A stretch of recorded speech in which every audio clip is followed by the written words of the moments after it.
Hello dear viewers, support me by subscribing to my channel and share my video if you like it, and also make sure you comment your thoughts.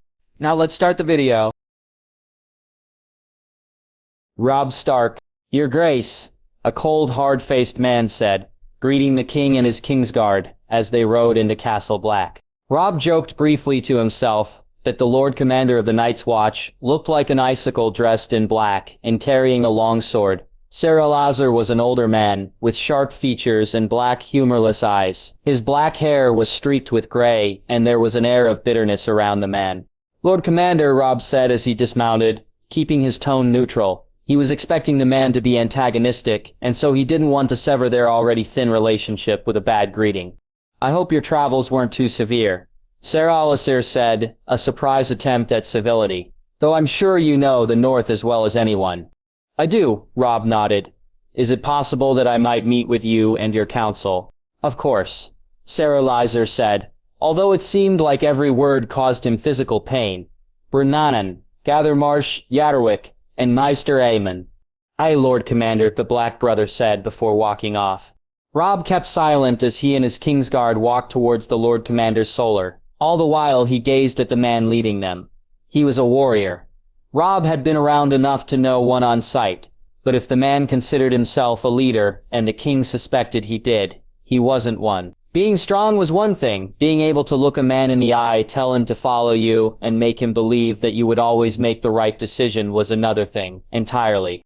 It was a gift few had. His father was one, as was Robert Baratheon before he had lost himself to drinking, food, and women. Tywin Lannister ruled with an iron fist, but because he always managed to stay ahead of his enemies, it was a different kind of leadership, one built on fear and legend. Saratar Thorne was not Tywin Lannister. Robb and his protectors filed into a sparsely populated room. A large desk dominated the back of the room, with multiple chairs lining either side of the room. It was obvious that, besides acting as the Lord Commander's office, it was also a meeting room for the leadership in Castle Black. Robb didn't grab a chair. He stood in front of the desk, flanked by his Kingsguard, with his arms folded across his chest. So Alazar took his seat on the other side of Robb, raising an eyebrow as he sat down.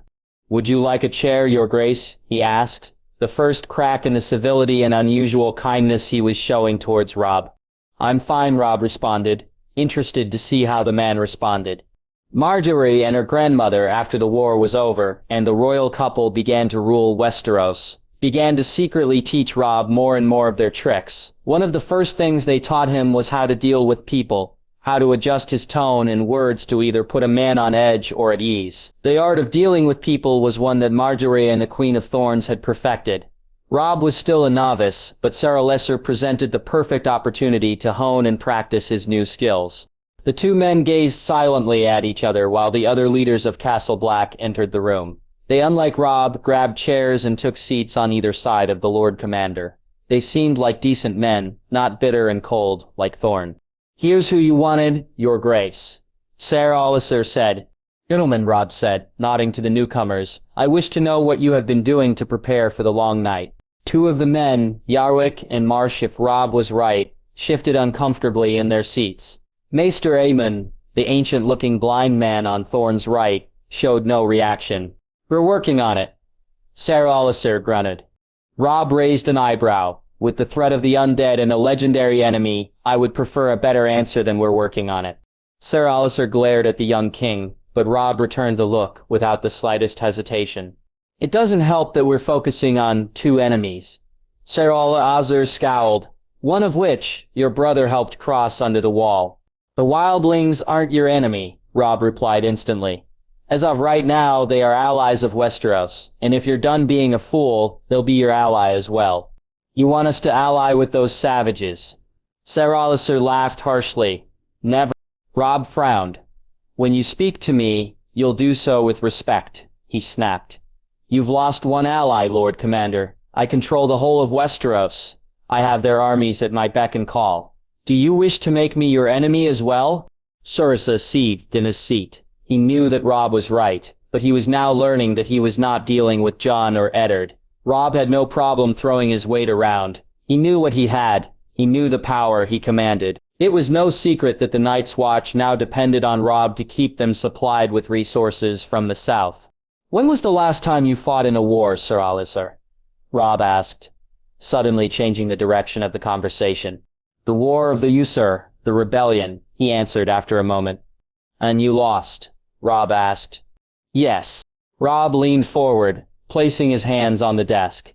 "Unlike you, Lord Commander, I won the war I fought in. I did that by knowing when it's time for war and time for peace.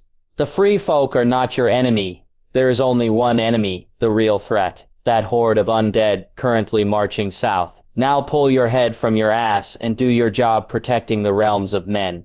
Sir shot to his feet, his hand flying to his sword. Robb didn't flinch, though his Kingsguard stepped forward, preparing to defend the king. "You, what do you do?" Robb asked, disregarding the furious Lord Commander, and turning towards Marsh. "Bowen Marsh, your grace. Lord Steward," he answered respectfully. "I ensure that the Rangers have all they need to fight, and that the brothers have clothes, weapons, food, and such." "What about you?" Robb said, looking at the other man. "Othel Yarwick, first builder," he said. "I ensure the wall and the castles are maintained." "Bowen, there will soon be dragon glass flooding the wall," Robb started. "Please ensure that all weapons made with the material are evenly distributed among all parties. The Night's Watch, the men of Westeros, and free folk as well." The plump, red-faced man nodded. "I will see it done. Yarwick, there can be no gaps in the wall, no weak points." Robb ordered, "Whatever you need, let me know, and I'll make sure you have it. Men, material, it doesn't matter." The older man smiled grimly and nodded as well. "Thank you, Your Grace." "Think nothing of it," Robb said, waving his hand as he stood back up. "My first duty is to Westeros. That trumps everything. I'll do whatever I can to ensure my people's safety. I'm in command here." Thorne snarled. "So you are," Robb noted, "but you have failed in your duty, so I am doing it for you. You're too focused on the free folk and my brother. Don't think I haven't heard about how you sent assassins after them." Bowen's and Yarwick's eyes went wide and looked at the Lord Commander. He immediately went to defend himself. "I sent them to deliver justice." "You sent them because you couldn't stand the fact that they went behind your back to do the right thing," Robb snapped. "By attacking my family, I should take your head, but I won't. This will be my first and only warning. Sir Alliser, continue to test my patience and there will be 6 other realms that won't come to the aid of the Night's Watch when you need us the most." The tension in the room was palpable as the king and Lord Commander glared at each other. Both men were prideful and strong-willed. Neither had any thoughts of backing down from one another. Robb's father was the same way, but when Sir Alliser overstepped his place, Robb's father stepped to the side and continued to prepare for the long night, leaving the terrible man behind. Robb was not his father. He would not deal with a man who would undermine him. If things came to a head, Robb would take steps to ensure that Sir Alliser was removed from power and leadership. He knew that his father and Jon wouldn't approve, but Robb, for once, understood Tywin Lannister. When things had to be done, there wasn't a lot of room to care about feelings or protocol. With the danger north of the wall, Robb wasn't willing to play by the book. He would keep his people safe, no matter what, and deal with the consequences later. Tyrion found the queen and her child in the godswood, sitting before the heart tree. Prince Torrhen was climbing over Greywind, who gently played with the boy, not caring that his fur was pulled or when he was occasionally punched on the snout by a small fist. The queen sat on a stone bench, watching her child. "Your Grace," he asked carefully, not wanting to disturb her. "Tyrion," Margaery responded, looking over her shoulder and smiling at the hand. "Is all well?" Tyrion gave her a thin smile. "As well as things can be." Margaery chuckled and gestured to the spot next to her. "Come, join me." Tyrion waddled over and hopped up on the bench next to her. The queen's hands were folded neatly over her lap as she watched her child play. Prince Torrhen struggled to get to his feet, taking a few hesitant steps before falling onto the giant direwolf. When he looked up, Greywind licked the boy in his face, causing him to laugh happily. It was a scene that would have made even the most cold-hearted villain smile. "How is he?" Tyrion asked. "I doubt he remembers anything," Margaery said softly. "I am relieved that he wasn't touched by the madness of that night." "If only we were all so lucky," Tyrion agreed. "And yourself?" It had been a month since the queen had stepped away from ruling, leaving that task to Tyrion and the rest of the small council. Even though he had effectively ruled in Joffrey's place, Tyrion had been shocked by how much the royal couple had for work. It seemed like they had 101 tasks currently happening, as well as another 1,000 plans for the future that they were already setting the groundwork for. How they managed it all without going made left Tyrion mystified. Tyrion had seen the queen a few times since she had given him the power of the crown. The first 2 weeks, she seemed like a shell of herself. She still had a haunted look in her eye, and she spent most of her time locked away in her room with her child, her grandmother, and her ever-present lady-in-waiting Mira Forrester. After those 2 weeks, she finally began to heal. She left her room, took frequent walks through the gardens and the godswood, and interacted more with the servants and soldiers. The members of the small council had been relieved after hearing the news. "I will be fine." Eventually, Margaery answered honestly, not giving away anything through her expression or tone. "Have you ever felt helpless, Tyrion?" Tyrion sighed and nodded. "When you grow up a dwarf, my lady, there's not a day when you don't feel helpless. You're different, and you can't hide from it, because everyone points it out. I can't do some things that any other normal man can, but the gods, as wicked and fucked as they seem, gave me a mind so that I might tower over others intellectually." Margaery absorbed Tyrion's words with a single nod. "I've never felt so helpless before," she said, her voice barely above a whisper. "Watching my brother and Saruman fight that man, watching as he refused to fall, I felt like I was staring at the face of death. It was just a few steps away from my child and I was helpless." "Your Grace, there's nothing you could have done," Tyrion said gently.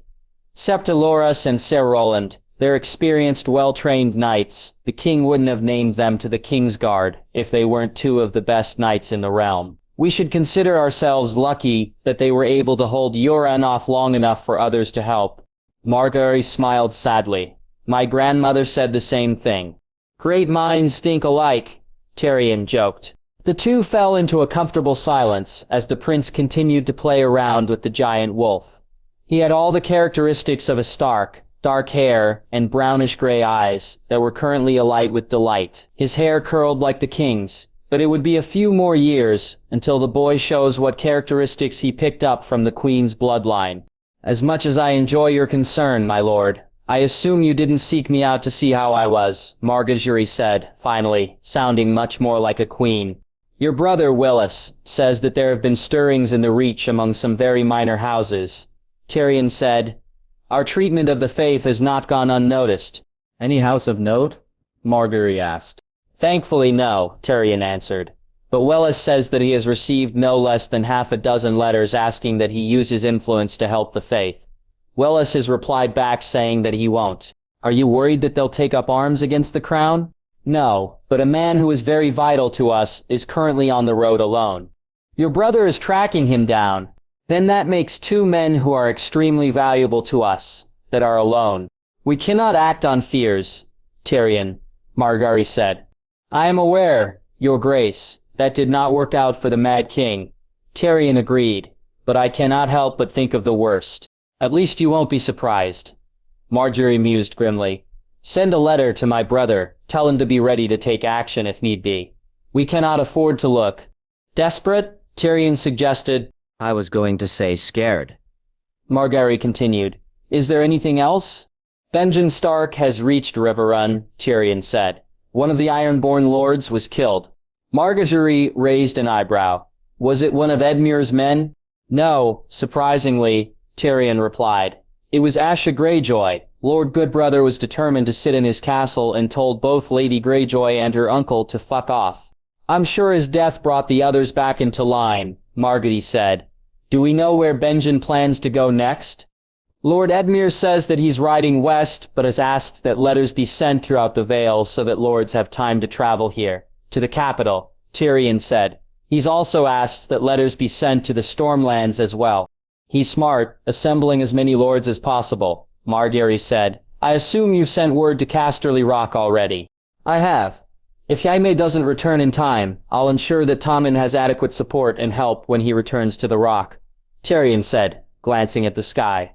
"I've taken up enough of your time, my lady. If you'll excuse me." Tyrion hopped off the bench and began to walk back inside when the queen called after him. Tyrion. The hand turned with a curious look on his face. Margaery gave him another smile. Thank you. Arya Stark. Arya walked into the godswood, a single question burning its way through her inquisitive mind. It was well past supper time, and almost time for Arya to sleep. But she couldn't wait. From the moment she had woken up, her day had been filled with her lessons. She had spent her morning with Maester Byron, working on her numbers and her history, while her afternoon was filled with her dancing lessons. She was hoping to have some time before supper, but her mother had asked for her help in her father's solar. Ever since Sansa had left, Arya's mother had been asking for her help more and more often.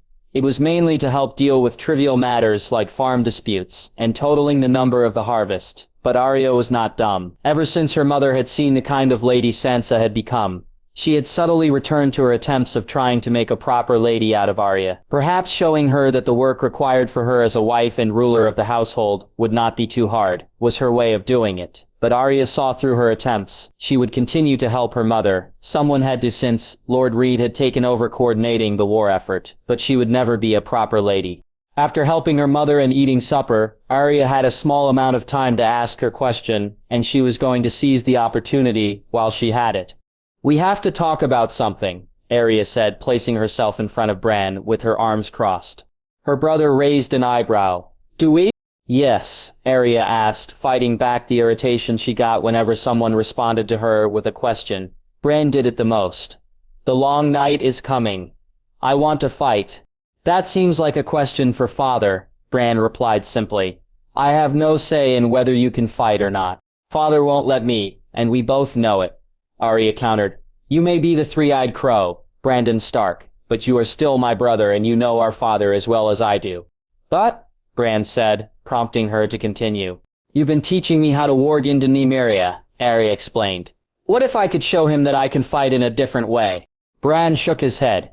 You're not ready for that. What do you mean? Arya hissed angrily. I've spent months practicing. I can warg into Nymeria with barely an effort.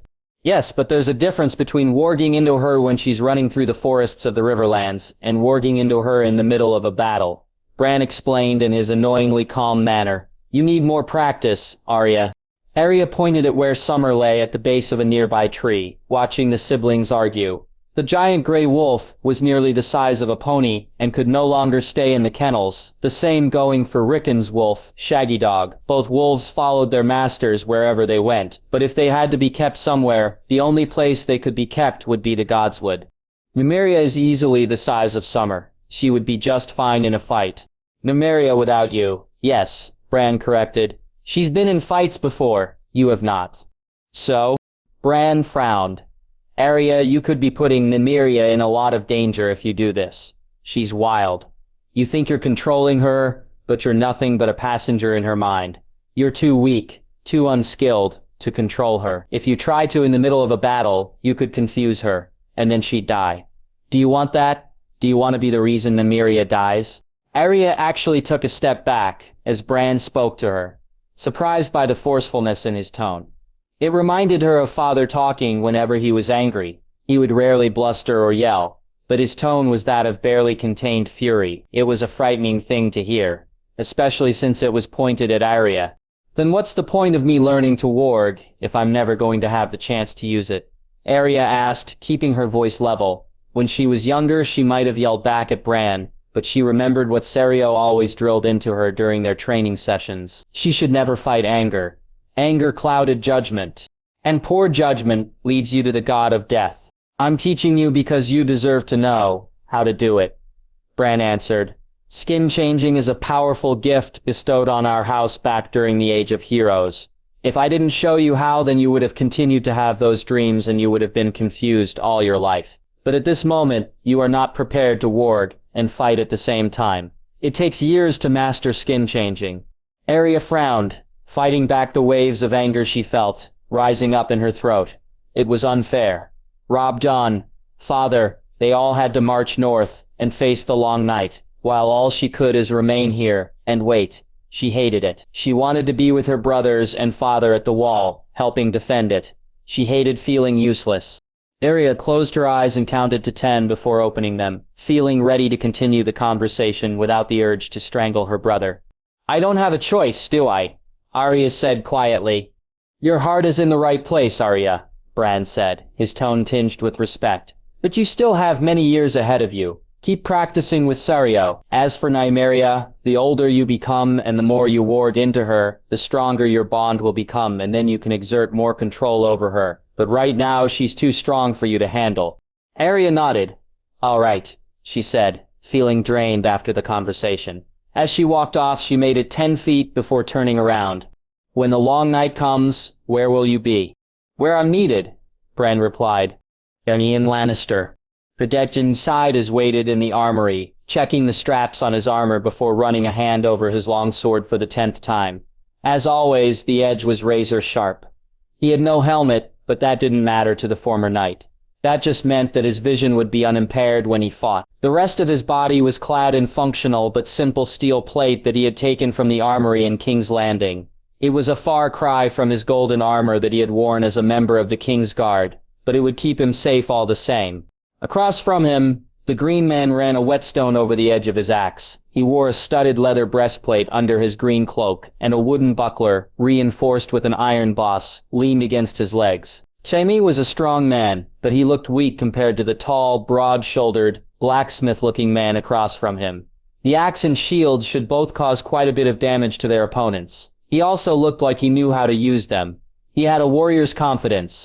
Not for the first time, Jaime wondered how he got himself in this situation. Flashback. After leaving King's Landing, Jaime had traveled to Storm's End, meeting with two of Robert Baratheon's bastard sons. Edric, the lord of the castle, was the perfect picture of a charming and welcoming host. He was friendly and genial, asking Jaime about his fight with the Kingswood Brotherhood. The other one, the one that was a spitting image of a young Robert, was very quiet and reserved. In fact, Jaime spotted him working in the forge when he arrived. But when he saw him on the training field, wielding a large, ancient-looking axe, it was like Robert was reborn before him. Edric told Jaime that the Green Man had ridden south towards Dorne, said that he wanted to visit an old friend in Starfall. Jaime was traveling that way when he heard rumors of a strange, green-cloaked man making his way north towards Highgarden. The former knight immediately began heading northwest, hoping to cut the man off somewhere along the way. Instead, Jaime followed his path straight to a castle, settled close to Horn Hill. He didn't recognize the device on the banner, and by the size of the stronghold, he guessed that it belonged to some minor lord who wasn't even good enough to sit in the same hall as the king. There were no guards protecting the main gate, allowing Jaime to simply stroll right into where a trial was being held. The Green Man was the one on trial, and from the looks of it, the judges didn't want to make a big affair out of it so that there were no eyes on them. It was clearly a false trial. The men judging just wanted a chance to gloat before killing the Green Man. How do you answer these accusations? The man in the middle, a sniveling, rat-faced man, asked. He, along with two others, sat on 3 thrones on a raised platform. The other 2 men didn't look much more intimidating than the first. They looked like merchants, accountants, people who would be more concerned with how much gold was in their pockets than what they were actually doing to others. There were a dozen guards around the room, each armed to the teeth. A smug septon stood in the background, watching the trial proceed. Not guilty, the Green Man answered calmly. His hands and feet were bound, and his clothes showed that he had been roughly handled, but he looked completely at ease with the entire situation. A lie, the man on the right growled to his friends. He'll do anything to continue to live. Send him to the stranger and be done with it, Horan, the one of the left said with a vague wave of the hand.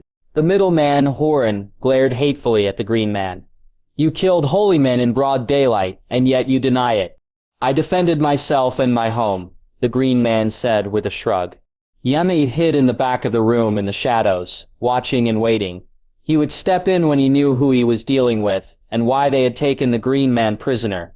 Until then, he was outnumbered, and would remain in the dark. From godly men with a holy task, the man on the left said, You live among paganism that deserves to be wiped from the face of this land. Who are you to say that it does? The Green Man challenged. Last I remember, the king is the king of the Andals and the First Men. The majority of the latter are followers of the old gods. He is also supposed to be the defender of the faith, the man on the right snarled. The Green Man snorted. It seems you are behind the times, my lord. The king is no longer the defender of the faith. They must answer for their own actions now. The crown will not protect them. I hope you die 1,000 deaths in all 7 hells, Horan spat, going very red in the face. Oh, I'll die when I die, the Green Man said simply, almost conversationally. But it certainly won't be in this decrepit place, and not by your hands. Now, why might I die? Our most holy Septon Crassus tells us so, Horan snapped. Have I offended you in some way, Septon Crassus? The Green Man asked curiously, turning his gaze on the white-robed man. Your very existence offends me, pagan. The man snarled. You and your Isle of Trees should have been burned centuries ago. Jaime now understood what was happening. The 3 men, lords he assumed, were extremely holy fanatics, under the direction of the Septon in the back. They had kidnapped the Green Man and put him on trial for defending the Isle of Faces from the High Sparrow. While it was undoubtedly the former High Septon who had committed the crime, the fanatics probably saw him as a martyr and the Green Man his executioner. Now I will ask you once more. How do you plead? Horan asked. He said that he pleads not guilty, Jaime said, striding into the center of the room. There were looks of surprise and fear on the faces of every man in the room. They obviously knew who he was and knew his reputation. What they didn't know was why he was there and how he had managed to find them. Jaime Lannister, how did you come to this place? Horan asked, trying to keep his voice from wavering. Jaime gave them his trademark smirk. I've come for my friend here, he said, jerking his thumb towards the bound Green Man. Now if you don't mind, we'll be going. We mind quite a bit, actually, the Septon said, stepping forward. He is our prisoner and he won't be going anywhere until the trial is finished. In case you haven't noticed, he's on trial for murdering holy men. Jaime raised an eyebrow. Are you truly trying a man who is protected by the king?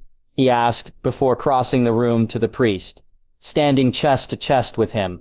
I'm not sure what rock you've been hiding under, but the king isn't very happy with you people. You have balls for a celibate man. The trial must be seen to completion, the Septon insisted. Jaime smiled, but there was no humor in the expression. Is that right? Well, we demand trial by combat. Impossible, the man on the right sputtered, his face red with rage. He is not a lord. Well, if you are trying him for killing holy men, then I must be tried as well. I distinctly remember putting my sword through a number of, what were they called? Poor fellows? Since I am the brother to the Lord of Casterly Rock, making me a noble, I demand trial by combat, Jaime said confidently. We'll both fight whoever you set against us. The room was deathly silent as the 3 lords tried to figure out a way to get out of their current predicament. None of them wanted to fight Jaime. He had lost his knighthood, not his right hand. Jaime leaned against the Green Man with a bored expression on his face as he gazed up around the room, seemingly appreciating the architecture. After a long moment, he added, any time within this century would be great. Very well, you'll both fight men of our choosing, Horan said. Champions? Jaime scoffed. I thought men who were so devout would trust that the warrior would help them defeat 2 rogues such as ourselves. We'll fight you pagans, the man on the left snarled, erupting from his chair, as he was unable to control his anger any further. Reinforced by our best man. Is that enough for you, Kingslayer? Outnumbered 3-1, the Green Man muttered, although he didn't seem at all intimidated. No, Jaime muttered back. 6 dead men against us. Flashback. That was a day ago. Jaime had learned more about who he was antagonizing later in the night from the Green Man. The 3 minor lords, Horan, Whelan, and Borum, were all devout followers of the faith of the 7. The Septon Crassus had been in the ear of each man, encouraging them on as they plotted to kidnap the Green Man. The castle they brought him to belonged to Wallen, the weakest of the 3 lords. He could barely muster 100 men, and his debts to other lords meant that he could only employ 12 guards and about 20 servants. The 6 knights who had helped Crassus capture the Green Man had been hedge knights looking for some quick coin. As soon as they had realized the importance of the man they had helped kidnap, they had taken their money from the other 2 lords, Borum and Horan, and wisely left. Jaime had thought that the 3 lords were trying to keep the trial as minor as possible, so that they wouldn't draw the eyes of Lord Terley's son, Dickon, the new lord of Hornhill. The truth was that the 3 men couldn't put together a big, public trial even if they wanted to. Let's go, a soldier grunted, opening the door. Jaime and the Green Man rose to their feet and followed the man outside. Their opponents didn't look as bad as Jaime thought they would. They looked well armored and armed. They knew which end of the sword was which, though that meant little to Jaime. He knew that a lot of people could hold swords and look fearsome doing so, but that didn't mean that they knew how to use them. Horan raised his visor when Jaime and the Green Man emerged from the keep. "Did you forget to protect your head, Kingslayer?" he called. "Did you forget that you're committing suicide?" Jaime replied calmly. Horan looked confused. "What are you babbling about?" "You stepped onto the field of battle with me," Jaime said, smiling fiercely as his blood began to pump faster and faster. "That means certain death." Horan growled and lowered his visor. "Crassus," he shouted. The Septon appeared from where he had been hiding by the wall, protected by a small trio of soldiers. He seemed to gain confidence now that he saw the disparity in numbers. He smirked and looked towards Jaime. "I will give you one chance to plead guilty." I believe you start by asking the father for something," Jaime said sarcastically. The Septon scowled and gave the usual blessing, asking the Seven to bless the battle so that the right outcome is achieved. After he was done, he stepped back behind the protection of the soldiers. Jaime felt in his element as the 6 men charged. His instincts were heightened, and he was already envisioning how he would kill his first opponent. He held a large 2-handed mace in his hands, whirling it around his head, ready to smash Jaime's head to a bloody pulp. As he envisioned in his head, Jaime stepped to the side and slashed the first man's neck, causing a waterfall of red to run down the front of his armor as he stumbled back into Wallen, who was right behind him. The lord of the castle had only a moment to shove his dead ally out of the way before Jaime was on him, forcing him back with an onslaught of blows. The Reachman was simply outmatched against his opponent, unable to keep up as sword blows rained down on his sword and shield. Jaime finished the fight when he parried Wallen's strike and drove his sword into the lord's knee, sending him to the ground and taking him out of the fight. Baratheon and his man attacked at the same time, forcing Jaime to defend himself from 2 sides. They pushed him back, never giving him a moment to mount his own offensive. Baratheon's attacks were weak and sloppy, but his friend was a decent fighter. They had almost pinned Jaime against a wall when disaster struck. Wallen, in an effort to wound Jaime, had pulled himself towards the 3 fighters. Baratheon's man stepped on Wallen's arm, crashing to the ground and foiling Wallen's attack at the same time. Jaime took advantage of the confusion. He swiftly disarmed and cut down Baratheon before turning to his fallen ally, casually slaying him where he lay before slamming his heel into Wadsling's face, knocking the man unconscious. That was 4 men. Jaime had cut down. All that remained was Horan and his second. The Green Man had taken care of that. Horan's second was lying face down in a pool of his own blood, while the Lord dueled the Green Man alone. The battle was a one-sided affair. The green-cloaked was taller, larger, stronger, and faster than Horan. The smaller man wasn't a bad fighter, but he was terribly outmatched. If he had been waiting for the warrior to imbue him with some sort of strength to defeat the Green Man, then he would be dead long before it happened. Horan's shield was bent out of shape, and his sword had plenty of marks from where it had slammed against the Green Man's shield. Jaime took a moment to look around. The soldiers who had been previously watching the fight had fled, probably fearing for their lives. Jaime didn't care about them. He continued to look around until he found who he was looking for. The blasted Septon who had started all this nonsense. He found him hiding behind the barrels that held wooden practice weapons. He was on his knees, hands above his head, facing the stone wall. His ass was the only thing not hidden by the barrels. The decision was almost too easy. The Septon cried out as his face was smashed into the stonework, Jaime's boot propelling the man forward. The Septon turned around, his face a bloody mess, and his nose smeared across his face. His eyes widened in fright, as he brought his hands up to defend himself. But Jaime's sword carved off his fingers before it was plunged into his neck, pinning him to the ground while he died painfully. "As I said," Jaime murmured to himself as he withdrew his sword, cleaning it on the white robes of the dead Septon. "Certain death." "Jaime Lannister," the Green Man said, standing over the slain body of Horan. The Lord laid lifelessly on the ground, blood oozing from a terrible blow in his chest. "We must go." Line break. After the 2 men retrieved their mounts, they began to ride towards Horn Hill. They needed supplies, and Jaime didn't feel like stealing from the frightened servants and guards who watched them as they departed. The Green Man didn't argue. In fact, He hadn't said a word since telling Jaime that they needed to leave. All he said was a few murmured words to his elk. "Why have you come after me?" the Green Man asked after the castle was long behind them. "The queen was attacked," Jaime explained.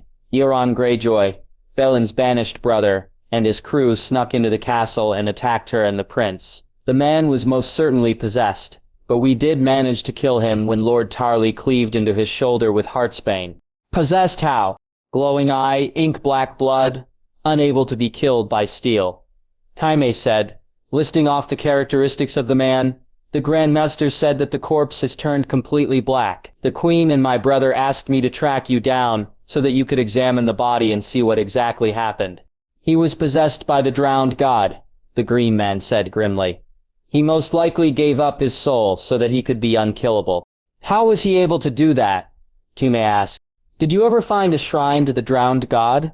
"The Onion Knight found one aboard the man's ship," Jaime answered, "but the ship was burned on the Queen's orders." "As it should be," the Green Man said. "The drowned god was once referred to as the Mad God by the first men of Westeros, before the Andal invasion.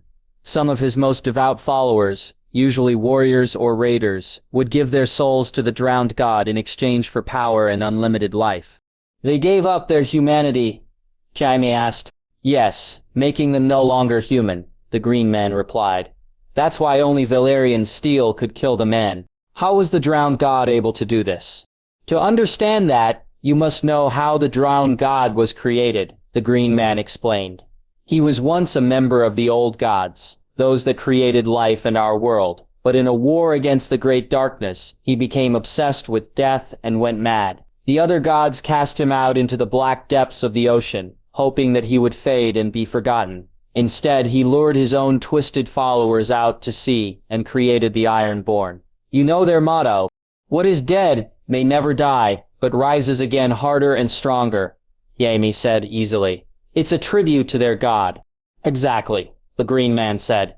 "Now the drowned god was able to do this because he learned it battling the great darkness. It's the ancient enemy of the old gods that retreated to the far north after being nearly destroyed. It's what created the first other." "Euron was essentially an other than," Jaime said, connecting the dots. He wasn't the smartest man, but the Green Man wasn't beating around the bush with his explanation.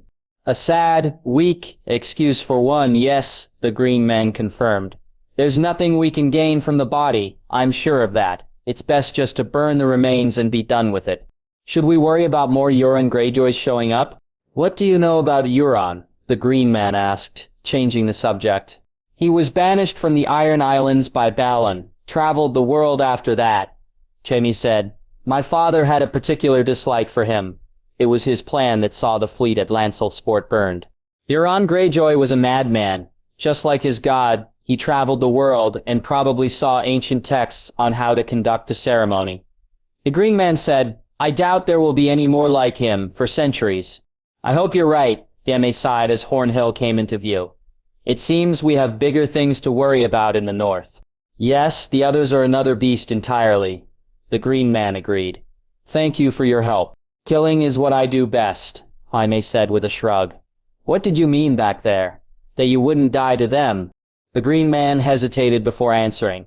He didn't look happy about it, but Jaime wanted to know the answer. There was no way he could have heard Jaime's approach. There were 16 other people in the room, and 3 were talking. No one could have heard him, and so the Green Man shouldn't have known that Jaime was there to save him or if it was Jaime at all. "I was told long ago how I would die," the Green Man answered. "It's a depressing thought, but it oddly puts life in a different perspective." "How so?" "Have you ever gone into battle wondering if you're about to die?" the Green Man asked. Jaime thought about it before shaking his head. "I've always known that I'm better than my opponent." "You've never been scared of a stray arrow or a knife in the dark," the Green Man pressed. "I wore the best armor money could buy, and I was the son of a man who brought 2 houses to ruin without losing an ounce of sleep." Jaime deadpanned. "I was worried about some things, but death was never one of them." The Green Man snorted and smiled. "Then my analogy means nothing. I would have told you to imagine going into battle knowing that you would not die then and there." Jaime thought about what he said before shrugging. "I see your point. How do you think you'll feel when you know that you've reached the day of your death?" "I've made my peace with it," the Green Man grunted. "No man runs from fate," It certainly wouldn't look good for me to try. Not when the king believes that I can hear the old gods speak to me. Can you? The green man chuckled. We've had our conversations. Have they ever spoken about me? Jaime asked, mostly joking. You've proven many people wrong. Jaime Lannister, the green man said, clapping his heels into his elk as he began to move away. The old gods are not among them. Jaime frowned and spurred his horse on as well, wanting to catch up to the man. He had even more questions now. Jon Stark. Jon stared up at the heart tree, admiring its beauty as well as the tranquility of the godswood. He and Robb used to play all the time in the woods and around Winterfell, pretending they were ancient heroes.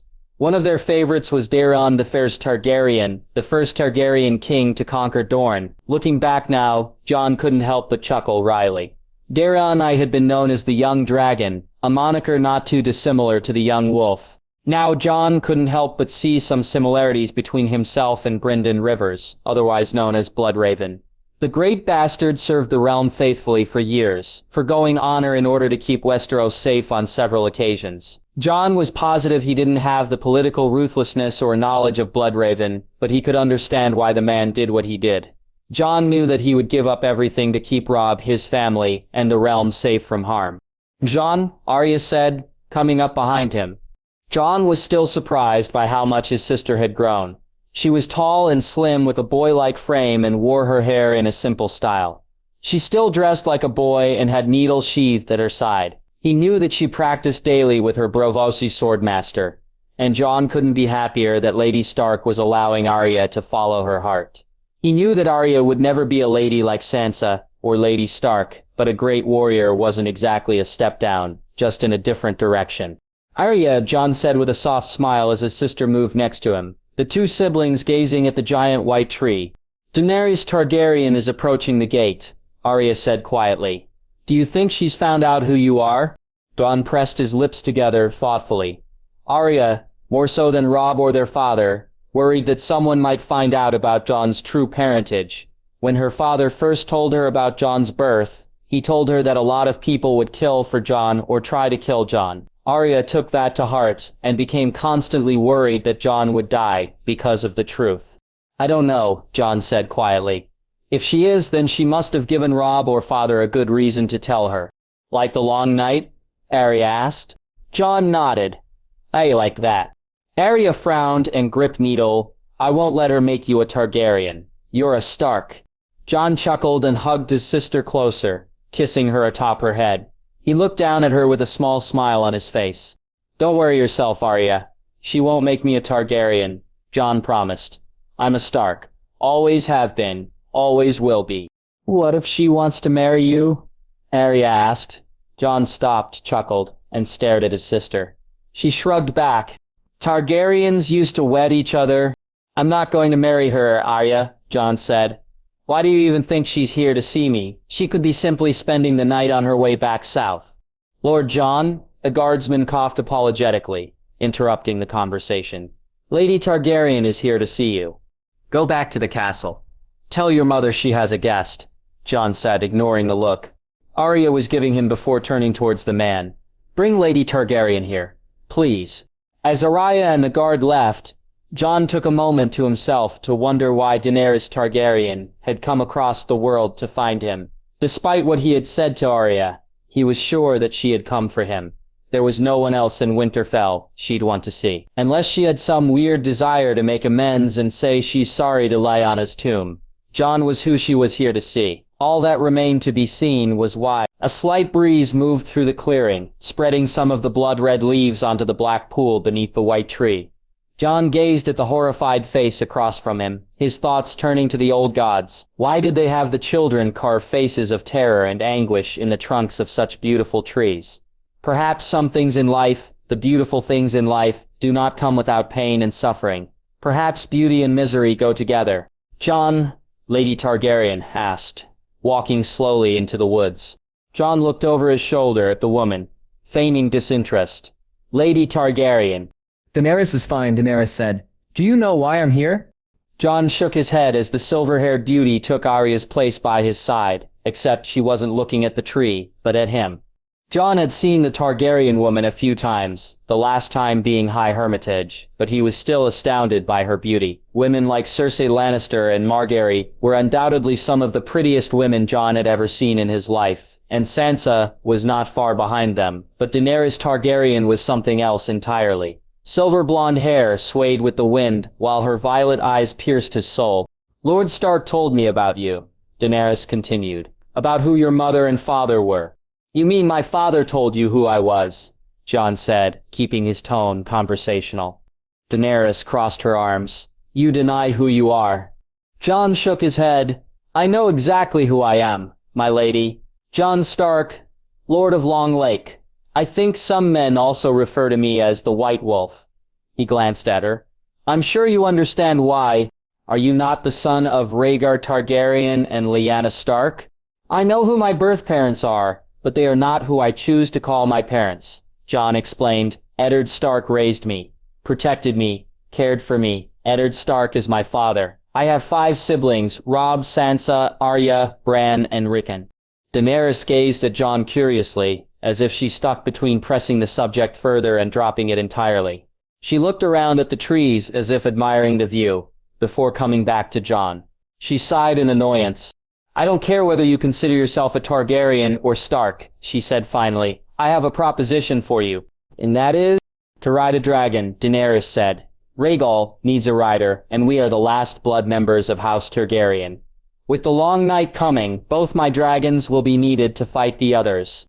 Jon raised an eyebrow. "You seemed fine controlling both by yourself at the Battle of King's Landing." Daenerys gritted her teeth. "It was easier then because they were younger.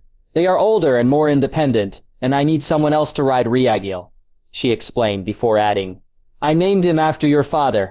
"You named him after your brother," Jon corrected. It was clear that Jon's answers denying his father's house were beginning to irritate the Lady of Dragonstone.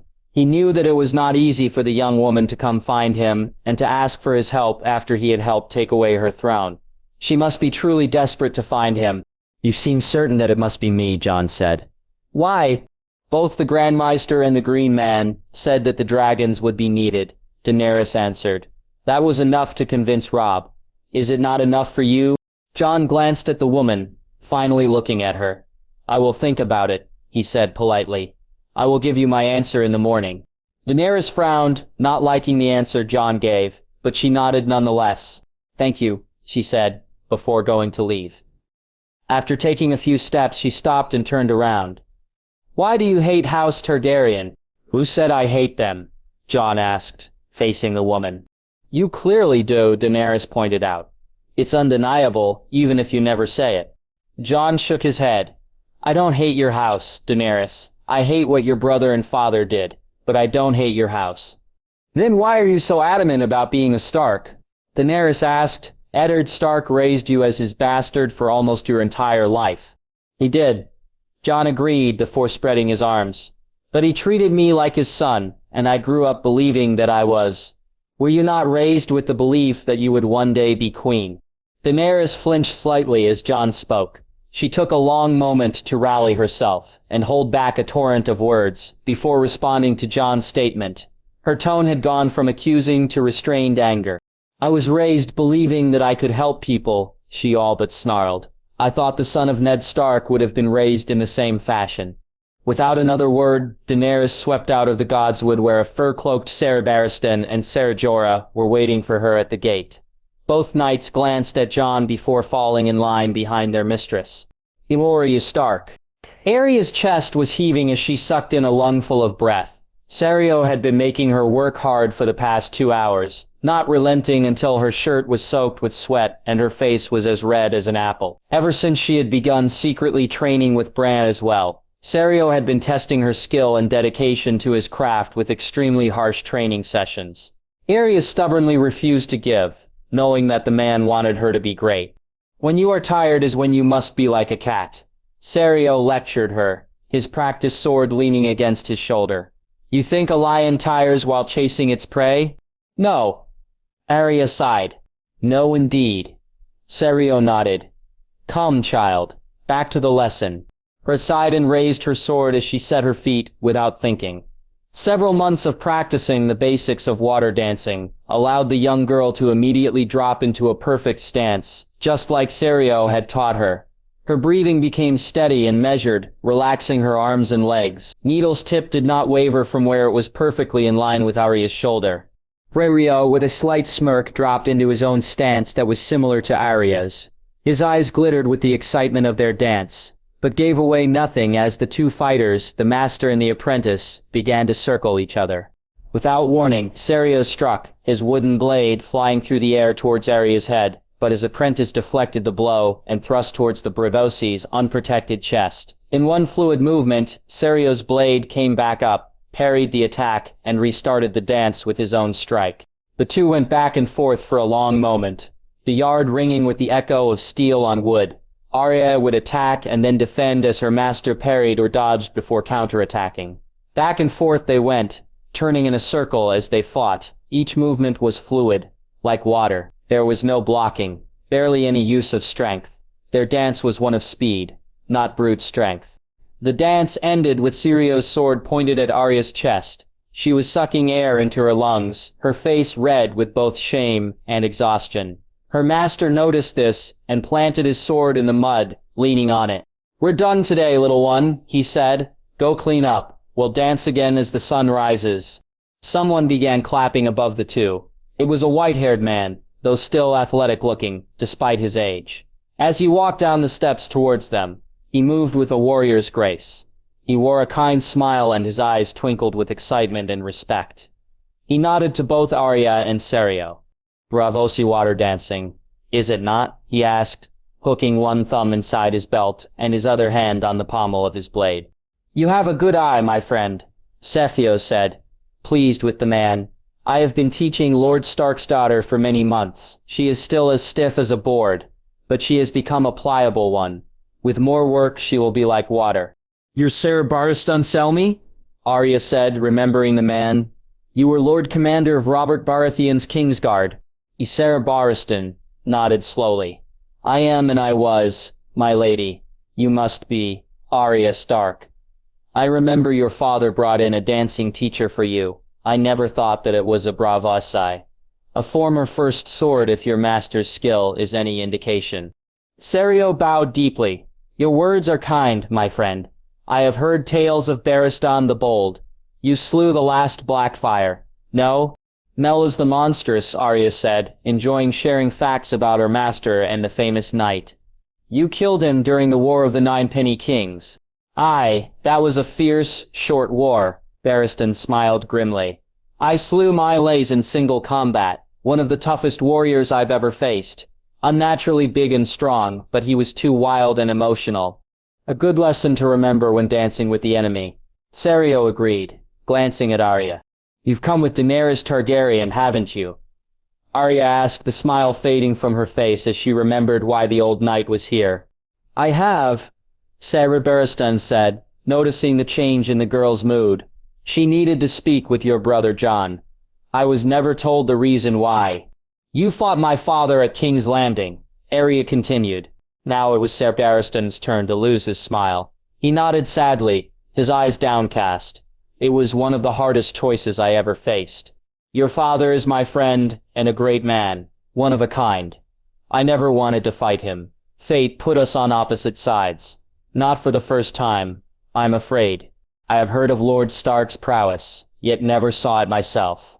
Syrio mused. "Is he as good a dancer as the stories say?" "Lord Stark is one of the deadliest swordsmen in Westeros," Ser Barristan explained. "But since he's never taken part in tourneys or melees, no one ever knew.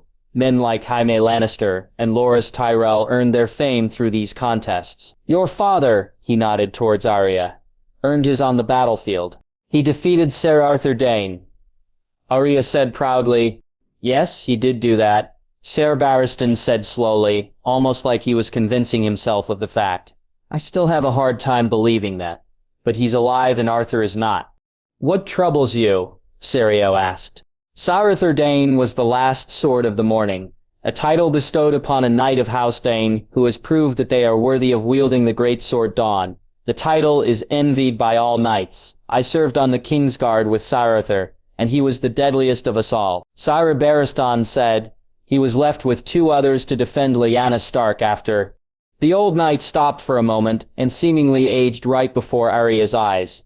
He was an old man, but he looked ancient now, as he remembered the sins of his former brothers, and those of the Bard Prince. For Arya, those crimes were far worse, because she knew that they had robbed Jon of a true mother and robbed her father of a sister. "Forgive me, I have taken up too much of your lesson," Sir Barristan said softly. "It's all right," Arya said gently. "Our lesson was done for the day. If it helps, Sebastian, my father did say that he wouldn't be alive if not for Howland Reed." "Howland Reed," Sir Barristan nodded.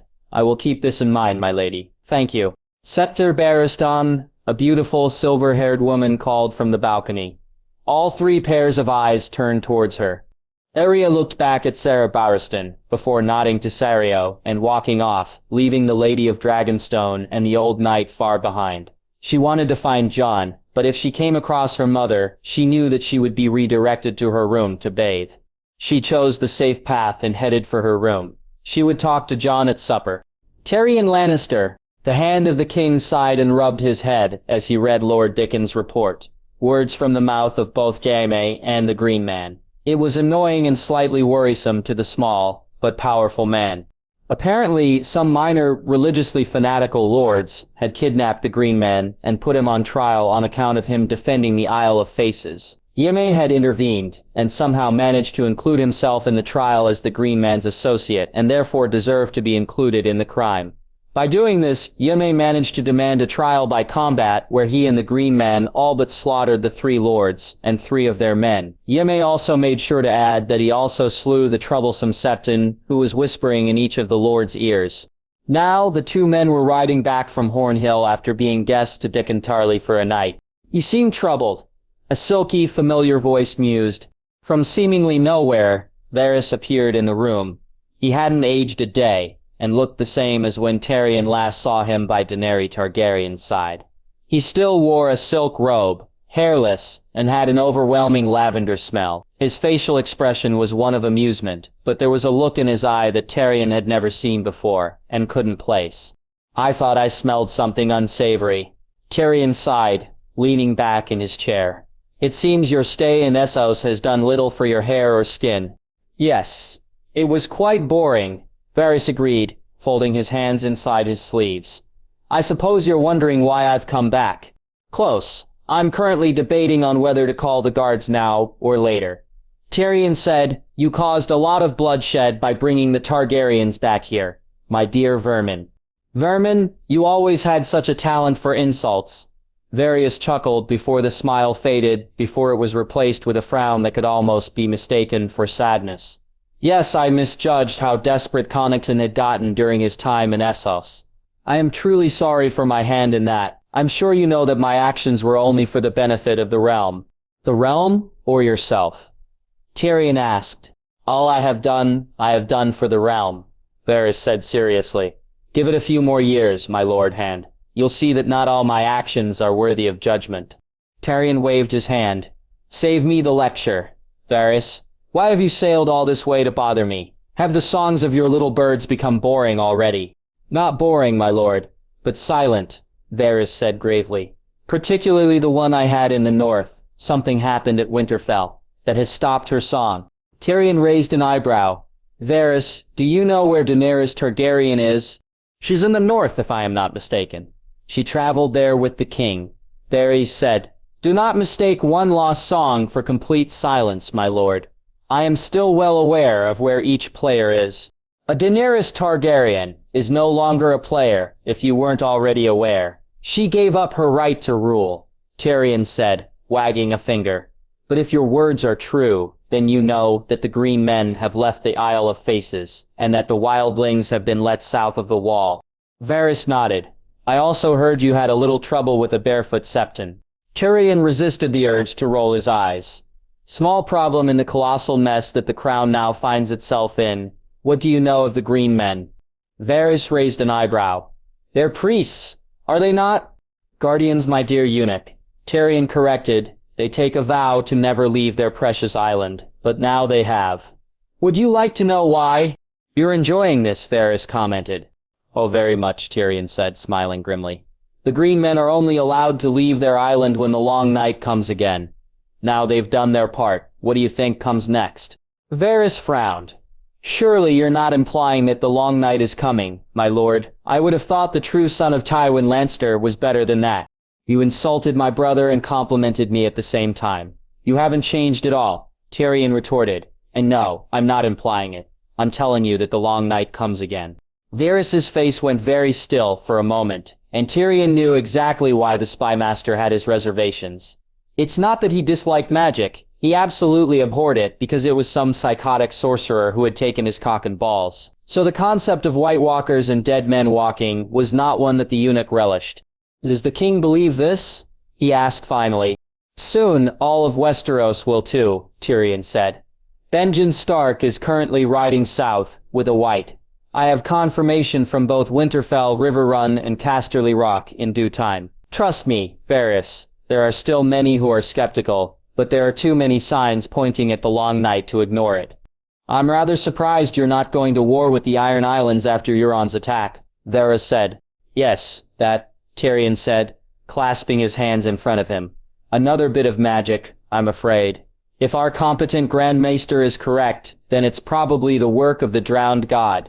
Varys stared at Tyrion as if he'd grown into a normal-sized man. Tyrion, who was usually left confused during their many conversations over the years, was taking great pleasure in confusing the eunuch. He decided to push his advantage further. I'd check on your birds, Spider. Some of their tunes are not as nice as they seem. Tyrion chuckled before waving the man away. Fly back to your nest, Varys. You're no longer welcome in Westeros. If you have something else to say, say it now, or else the next words out of my mouth will bring in quite a few men with swords. Varys raised an eyebrow. Is the Stark boy worth it? Tyrion answered without hesitation. He's the best king Westeros has had since before the Mad King. You said that all you've done is for the benefit of the realm, correct? Robb Stark is the best thing for Westeros. He's respected, loved, deceptively smart, and has a wife and child. Stability, Varys, is that not what you want? Stark is stability. You're confident, Varys noted. I'm right, Tyrion corrected. Now leave. I have work to do and our conversation is over. Robb Stark. Robb grunted, deflecting the strike before spinning on his heel, blocking another opponent's sword and kicking the wielder in the chest, sending them sprawling. Spinning again, he ducked under a blow and used his shoulder to shove the third attacker back before lashing out at his first opponent. This continued before one of the attackers managed to lock blades with the king, holding him still as a second person brought their practice sword gently down on his neck and gut, swinging fast before pulling the blow just short. Dead, Brienne said bluntly, standing chest to chest with the king. Robb and all three of his Kingsguard were stripped to just shirts, trousers, and boots, wielding blunted steel blades. Normally, Robb would train against just one of his sworn swords, but to truly test his skill, he had all three warriors attack him to see how long he'd last. It was an idea he had when looking out over the wall. He knew that whites wouldn't fight in the traditional sense. They would tear into a man with the help of two or more of their undead friends. Whites won't lock blades with me, Robb countered, wiping the sweat from his forehead with the back of his hand. Nor will it be wise to put your shoulder into one.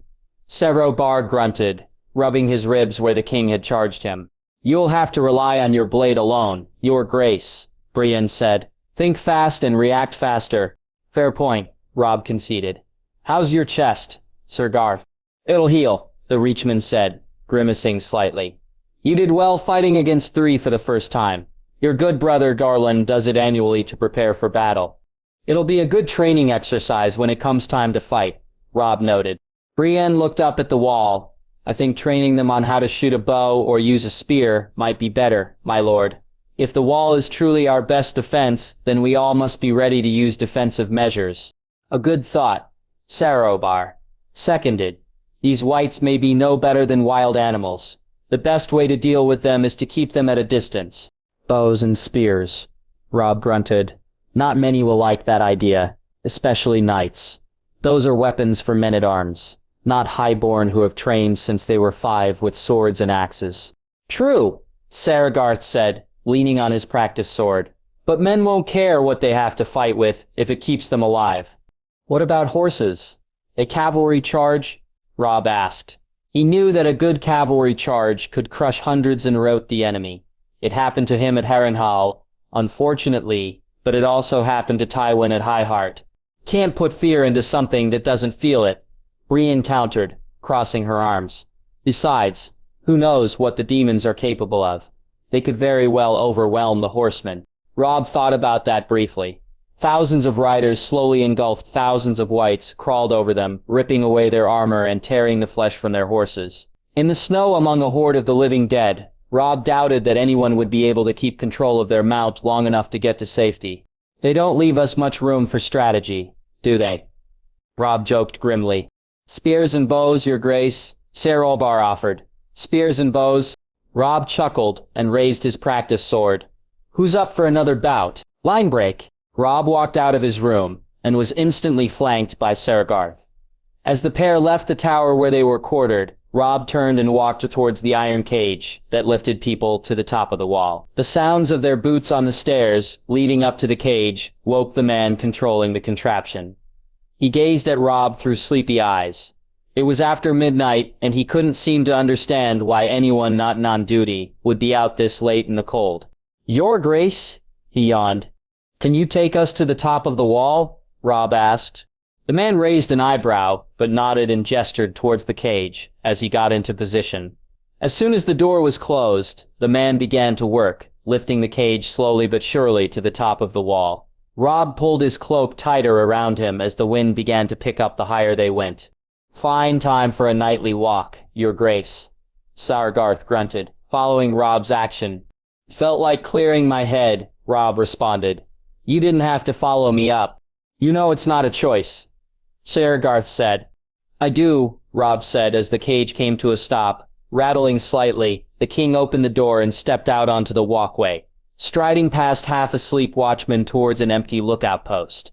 The lands beyond the wall were spread out in front of Robb, running for miles to the north, east, and west. It was a beautifully harsh land, filled with forest, hills, mountains, and constant snowfall. In the distance, the howls and cries of animals could be heard from where Robb stood.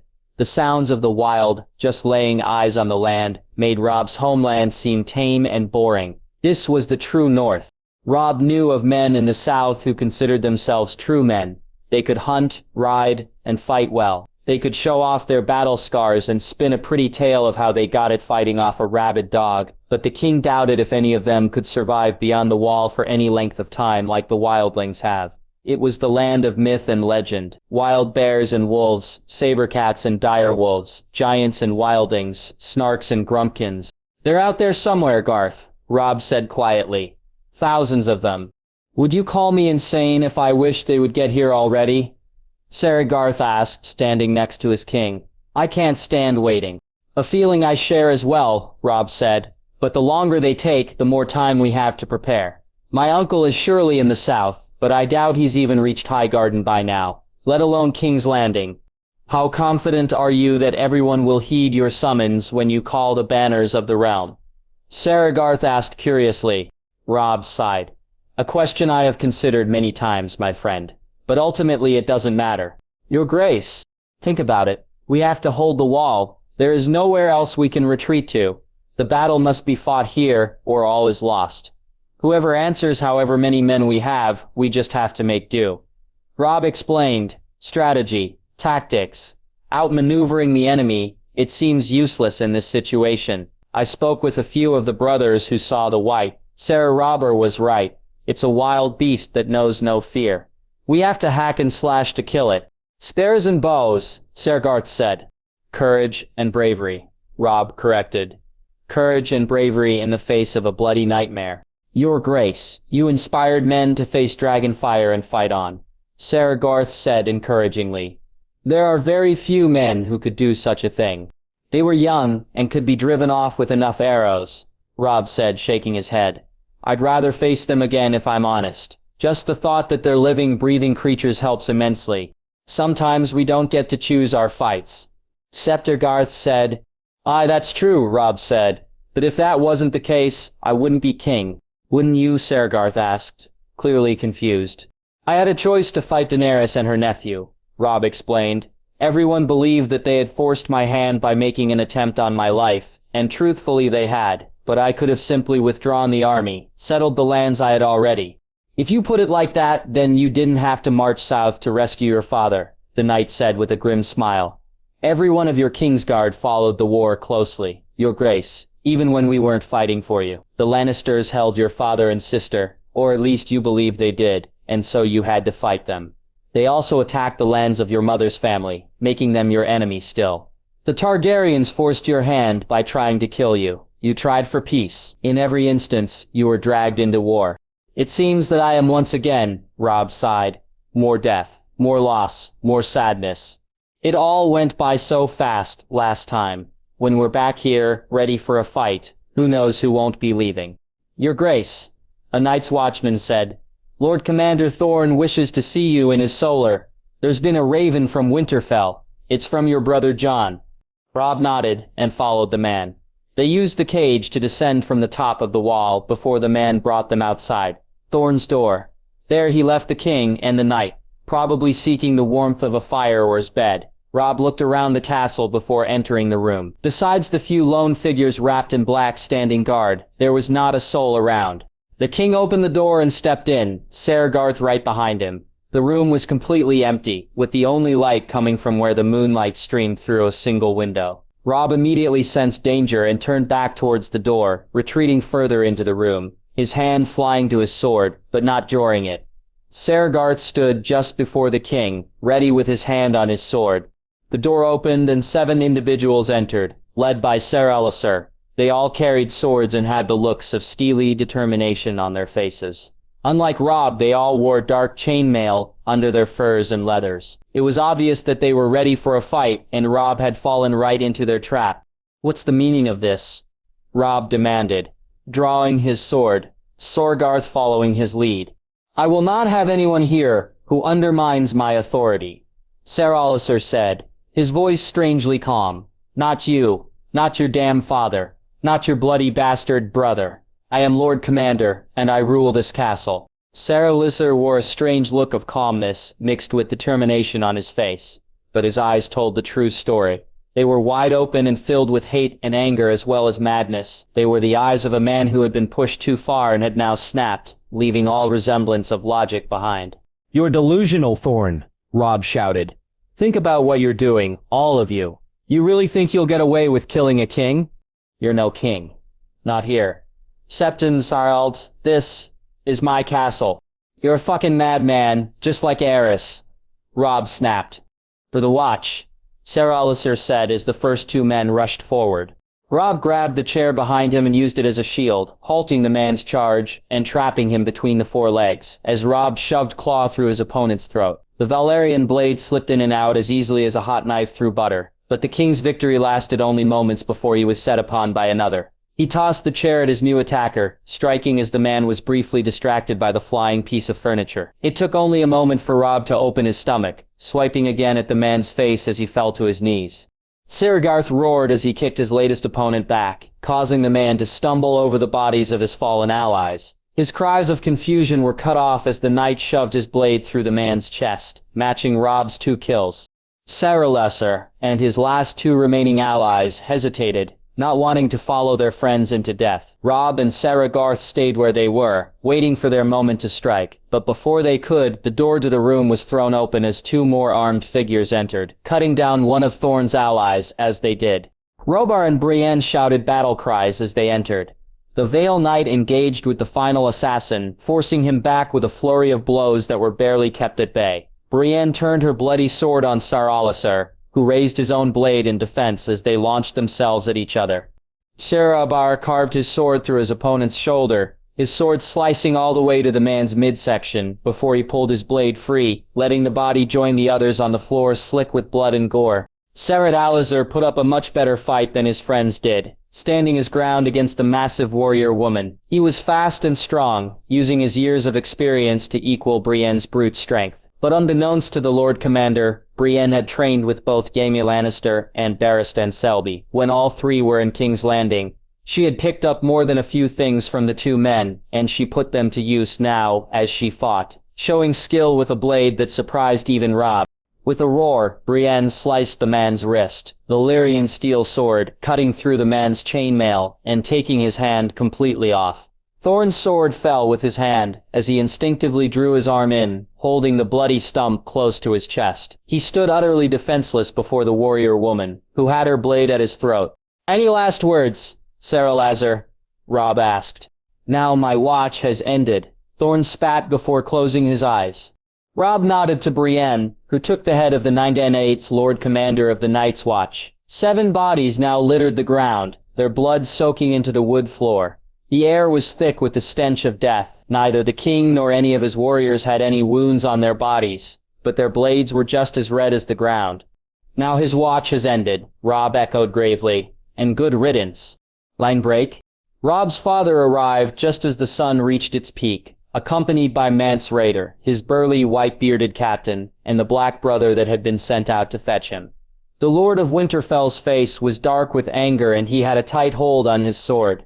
"Father," Robb said, walking over to him. As soon as his father dismounted, the 2 Starks quickly embraced before the older pulled back, looking his son up and down. "Chet's told me what happened," he breathed. "You're all right?"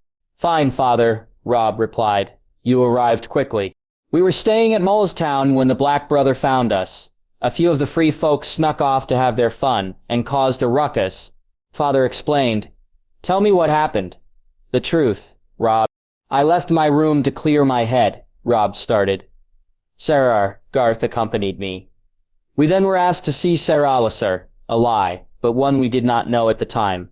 The man intended to trap us in the room, outnumbered more than 3 to 1. But Garth and I swiftly evened the odds. That's when Brienne and Sarab arrived and cut down the rest.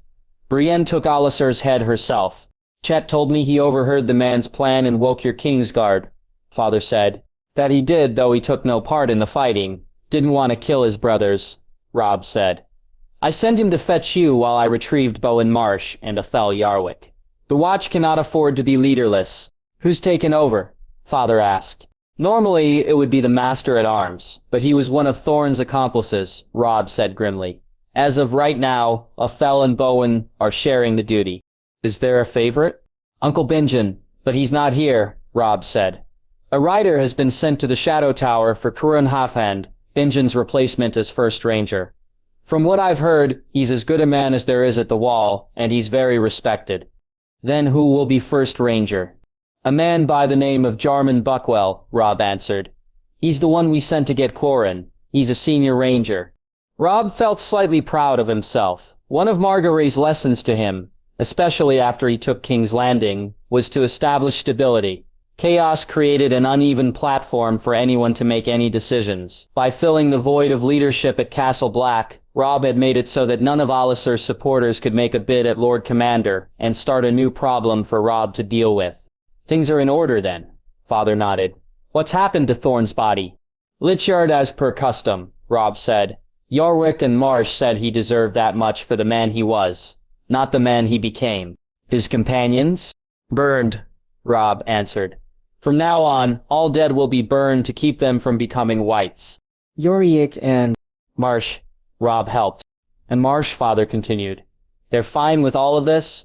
After their former commander tried to kill a king, you'd be surprised with what they allow," Robb said with a grim smile. "We should have no more issue with the leadership of the Watch, Father. Yarwick, Marsh, Buckwell, even Halfhand. They all understand what's at stake, and they're ready to fight." "Does that mean that your stay in the north is finished?" Father asked. "I must return to King's Landing to see this white myself," Robb said. "I assume you'll be staying with the free folk?" "For now," Father said. "I sent a message to Winterfell asking for Howland. I'm not sure if he's gone back to Greywater or not. I'm hoping he can lend Cat a hand." Robb raised an eyebrow. "Has Jon accepted Daenerys' offer?" Father shook his head.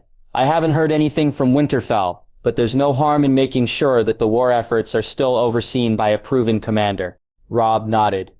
"I leave for Eastwatch in the morning. You'll stay the night?" "If it's all right with you, my lord, your grace, I would like to stay under the Halfhand arrives," Mance said, walking up the father and son. "There's much I would like to discuss with him." Robb nodded. "Do as you see fit. I trust you and my father to ensure that the wall is ready." It will be Robb, father promised. It will be. Daenerys Targaryen. Lady Stark had thrown a modest feast to welcome the Lady of Dragonstone.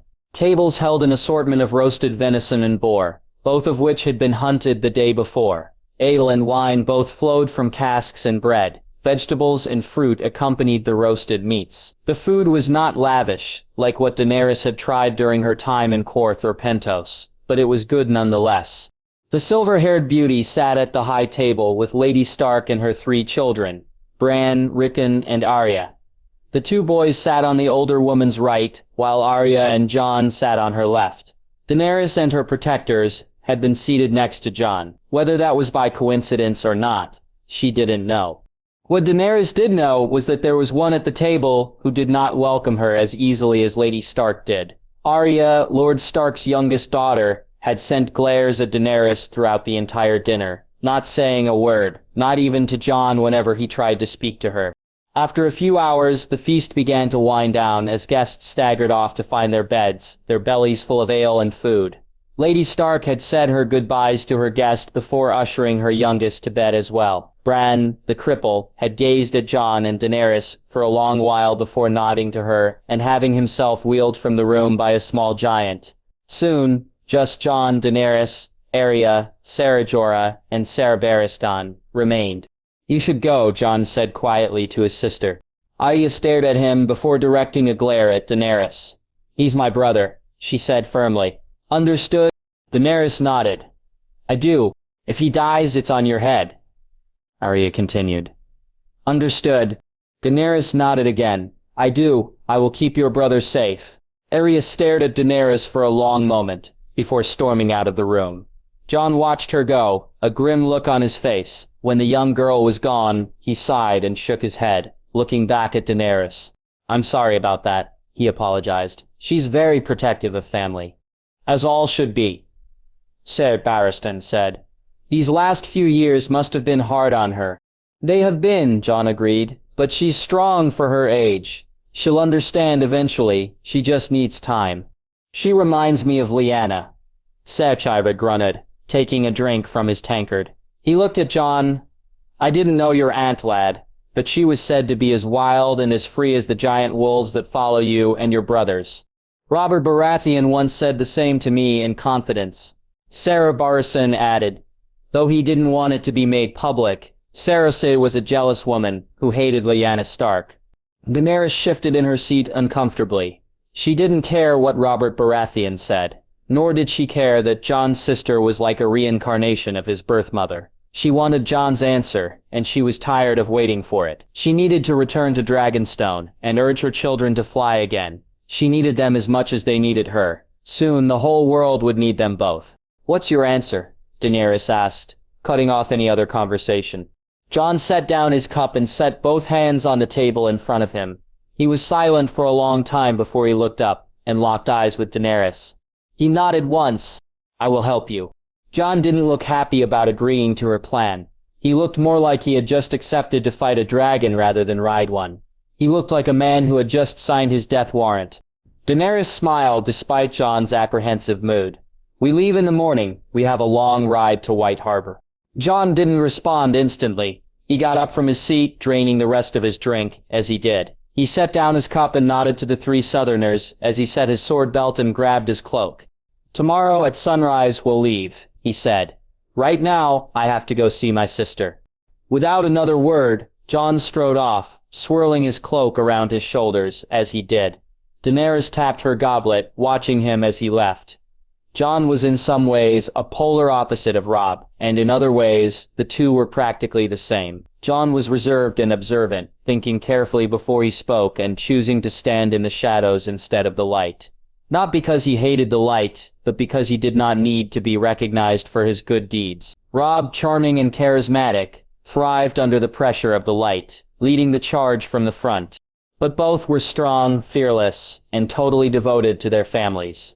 They were good, honorable men, who took after the man that raised them, while Robb could inspire the weakest heart. Jon had the same aura around him that made him the same natural leader as his brother.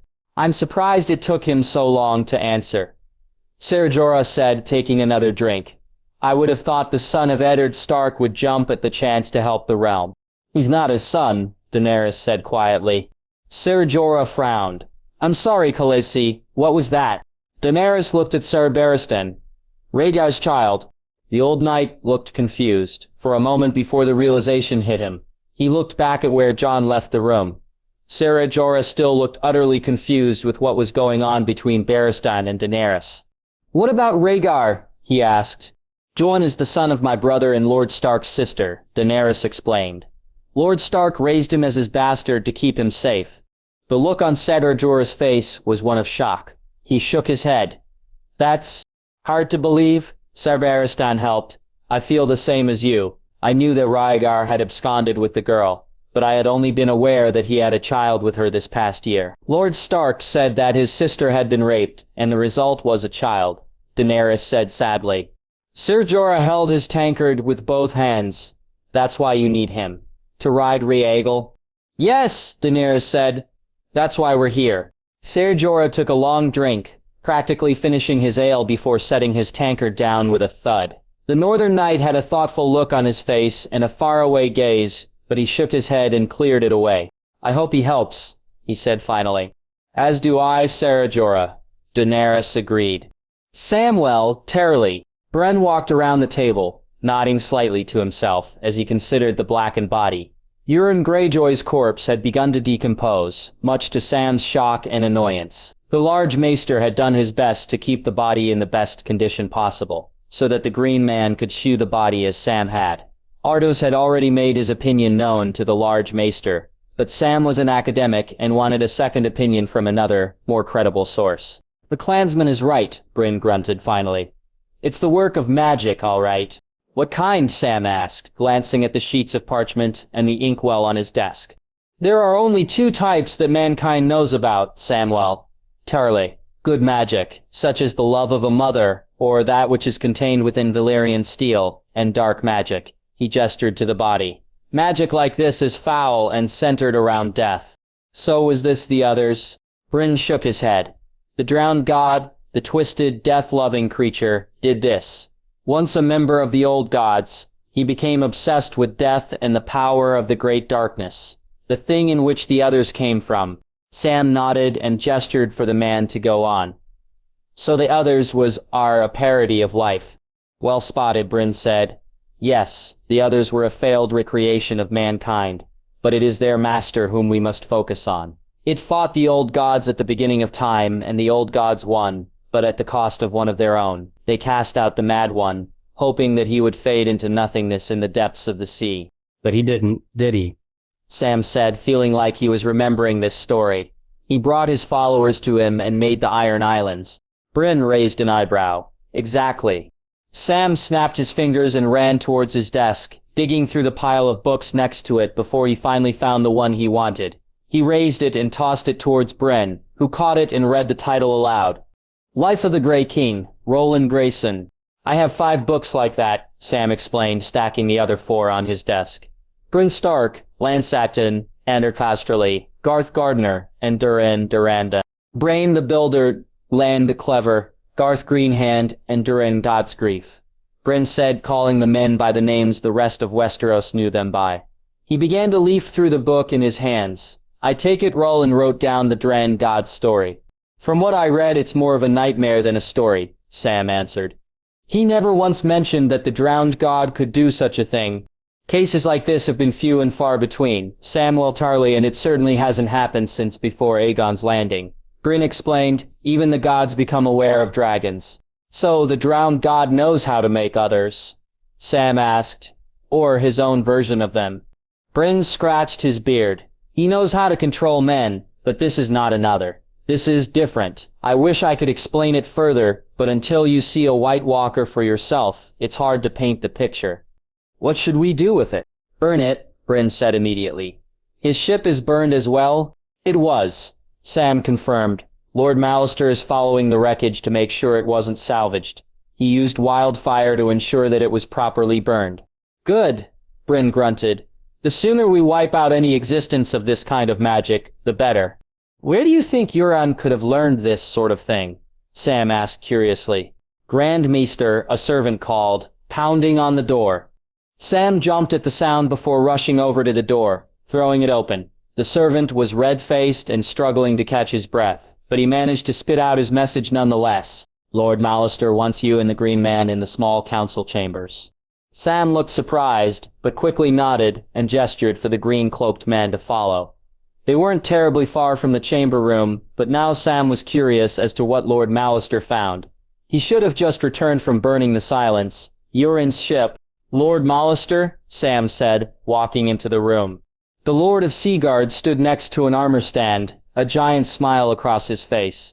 A suit of armor made entirely of black scale had been fitted onto the stand. The scales were in the shape of sharpened teeth rather than fish scales like the men of House Tully wore. But other than that, there didn't seem to be anything amazing about the armor.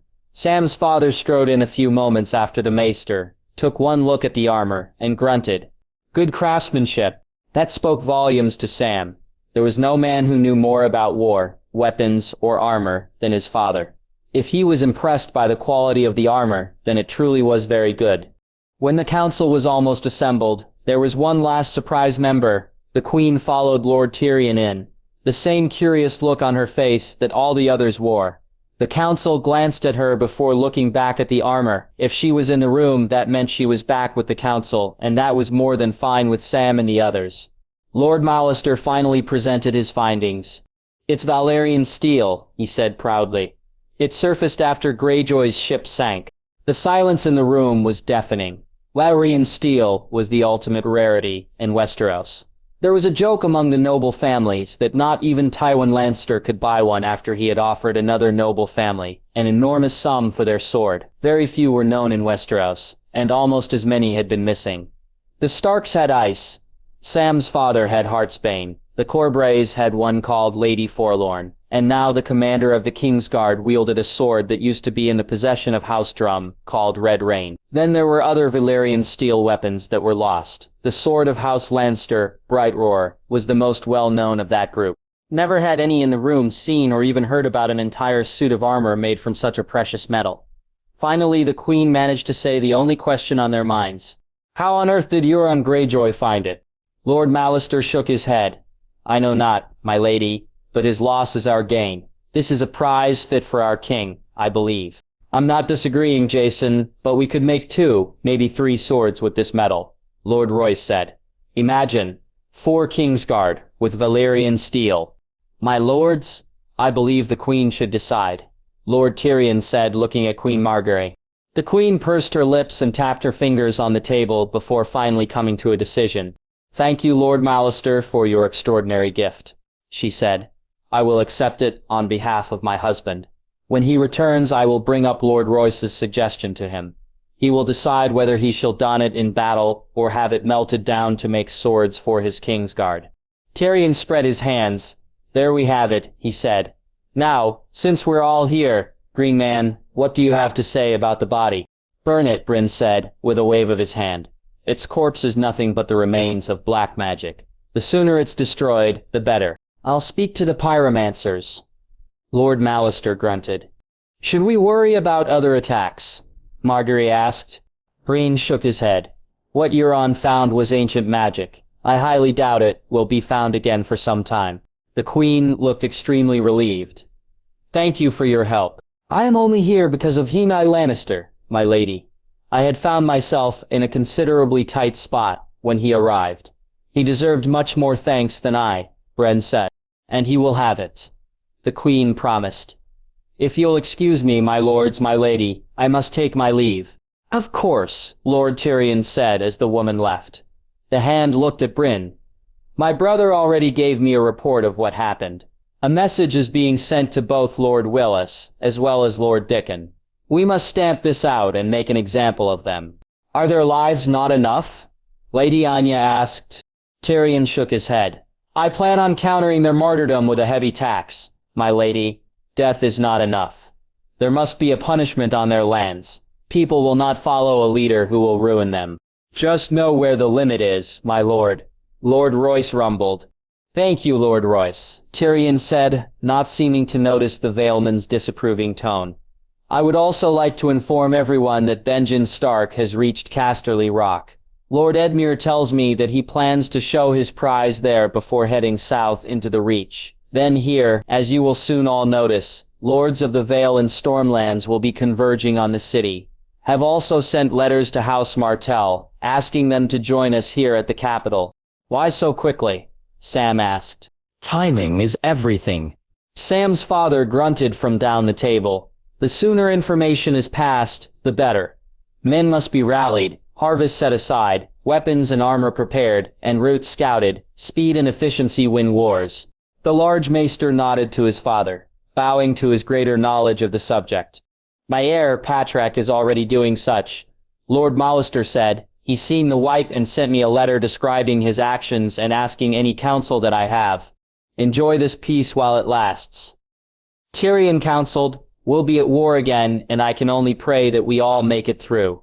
Jon Stark, if you have something to say, please speak, sis, Jon said, staring at the fire. The small party of 4 had left Winterfell far behind and would arrive at White Harbor within a few days. A raven had already been sent ahead, so that they could quickly board a ship and sail towards Dragonstone. There was no time to delay, according to Daenerys. Neither she nor Jon knew how the dragons would react to him. If they would react at all, and so speed was of the utmost importance. The shared thought had become, get to the island, then see what happens from there. It was their 5th night on the road, and it was once again Jon's turn to stay up and take watch. Only this time, Ser Jorah and Ser Barristan didn't go to bed as their mistress had.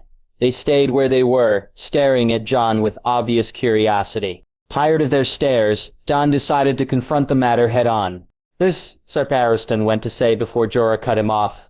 How did you find out?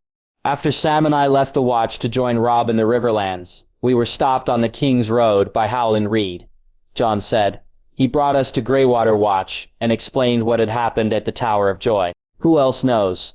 Ser Barristan asked. Most of my family, Robb, Arya, Lady Stark, Samwell, and Lord Reed, are the only ones who are not named Stark.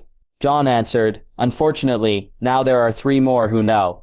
Since Lady Daenerys is back, you can now come out as Rhaegar's son, Ser Jorah said, clapping his hands together.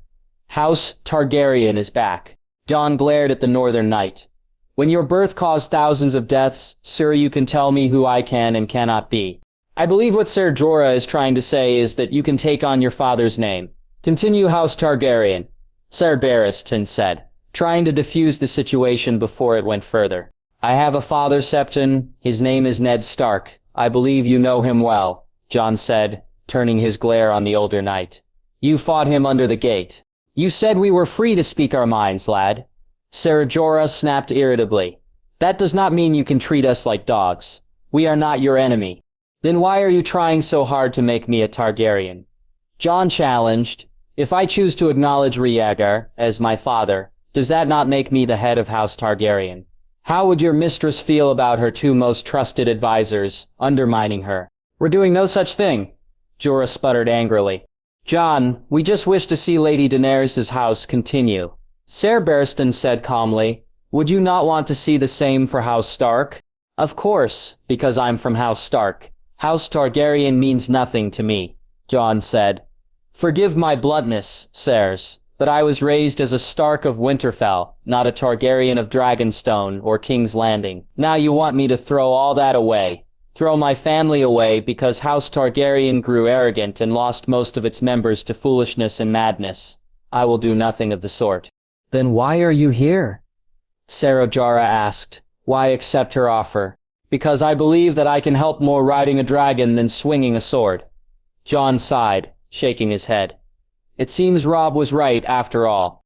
Right about what, Jon? Ser Barristan asked, leaning forward and resting his arms on his legs. Jon scowled. He hated having that conversation with Robb. He had been curious about the dragons. Any sane man would be if he knew that he had some sort of claim to them. But when he saw them in battle, attacking his brother's men, Jon wanted nothing to do with them. Yet there he was, watching them in the godswood, caught by Robb. In the end, Robb had been right. It was Jon's destiny to be a dragon rider. Before he held court for the first time, declaring the war over, Robb found me in the godswood, watching the dragons, Jon explained. He said that it should be my destiny to ride one. I vehemently disagreed, and the matter was dropped. Yet more than a year later, here I am. Ser Jorah, why don't you go check on Lady Daenerys? Ser Barristan suggested. The Northern Knight looked confused, but still did as he was told. When he was gone, the old knight turned back towards Jon. You remind me of Rhaegar. I've never kidnapped anyone. Jon shot back before he could help himself. Ser Barristan didn't look fazed by the insult. You know as well as I that Lyanna went willingly. She was too strong, too fierce to be taken by Rhaegar. Besides, I knew there was something between them. I saw their bond at Harrenhal. The old man shook his head sadly. If only anyone knew what would happen. Because of those fleeting glances. Ser Barristan, I hope I'm nothing like Rhaegar. He was a married man who took another's betrothed. Whether she was kidnapped or she went willingly, what he did was wrong, and thousands died. Jon scowled. To me, he's just as mad as his father. You judge him too harshly, Jon. Rhaegar was a good man, a loving man who thought he was doing what was best for the realm. Ser Barristan pressed. He thought that a great darkness was descending on the realm and he wanted to stop it. His intentions were pure. If you think rape is pure, then you're as mad as he is. Jon snarled. What's going on, Daenerys asked, coming into the firelight. Ser Jorah right behind her. Jon? Ser Barristan? Jon got to his feet. Nothing, he answered. Come, ghost, he said, walking off into the night, the giant white wolf on his heels. The former bastard trudged through the snow away from the fire, glaring at the darkness around him. Winter had settled for the moment, as northerners rushed to bring in the last of their harvest, and prepare for the worst. Northern lords, now knowing what was coming, were preparing as best they could for the long night, as it would surely bring a winter worse than anything they've ever experienced. Jon scowled and reflected on his last conversation with Arya. Flashback. Jon sighed and leaned against the door, crossing his arms as his little sister glared at him. She was not happy that he was leaving with Daenerys, especially since he had just gotten back to Winterfell. But it was more than that. Jon knew that she, more than anyone besides possibly Robb, saw him as a true Stark. She's always seen him as her brother, and because he was leaving to go help House Targaryen, instead of staying to help House Stark, she could see it as a betrayal. It's stupid, Arya hissed. She just wants you to help her instead of Robb. Arya, I'm helping the realm, not her. Jon said. Someone needs to ride Rhaegal. Daenerys can't control both her dragons at the same time. She did it at King's Landing, didn't she? Arya argued. She just wants you to be a Targaryen. Jon, don't you see that? I highly doubt it. Arya, she just found out who I was, a few days ago. Jon countered. I can save a lot of lives by doing this. Dragons can change the tide of this war. The others were defeated without dragons, too. They were, but a lot of people died, Jon said, walking over and getting on his knee beside the girl. Arya, I have a duty to protect my family. I could save Robb's, father's, all of our lives by doing this. Don't you want me to protect our family? Of course I do, Arya said, but Jon quickly cut her off and continued. Family, duty, honor, Arya, your uncle Edmure would expect me to do this. So would your grandfather Hoster, Jon said. Winter is coming, that is what we Starks say. A vicious winter is coming, and it's bringing enemies that haven't been seen in thousands of years. Starks prepare for winter. We always have. For me, that means going to Dragonstone. Aren't you afraid? Arya asked quietly, trying to keep back tears. Jon nodded. Of White Walkers, of course. Daria shook her head. Of people knowing you're a Targaryen.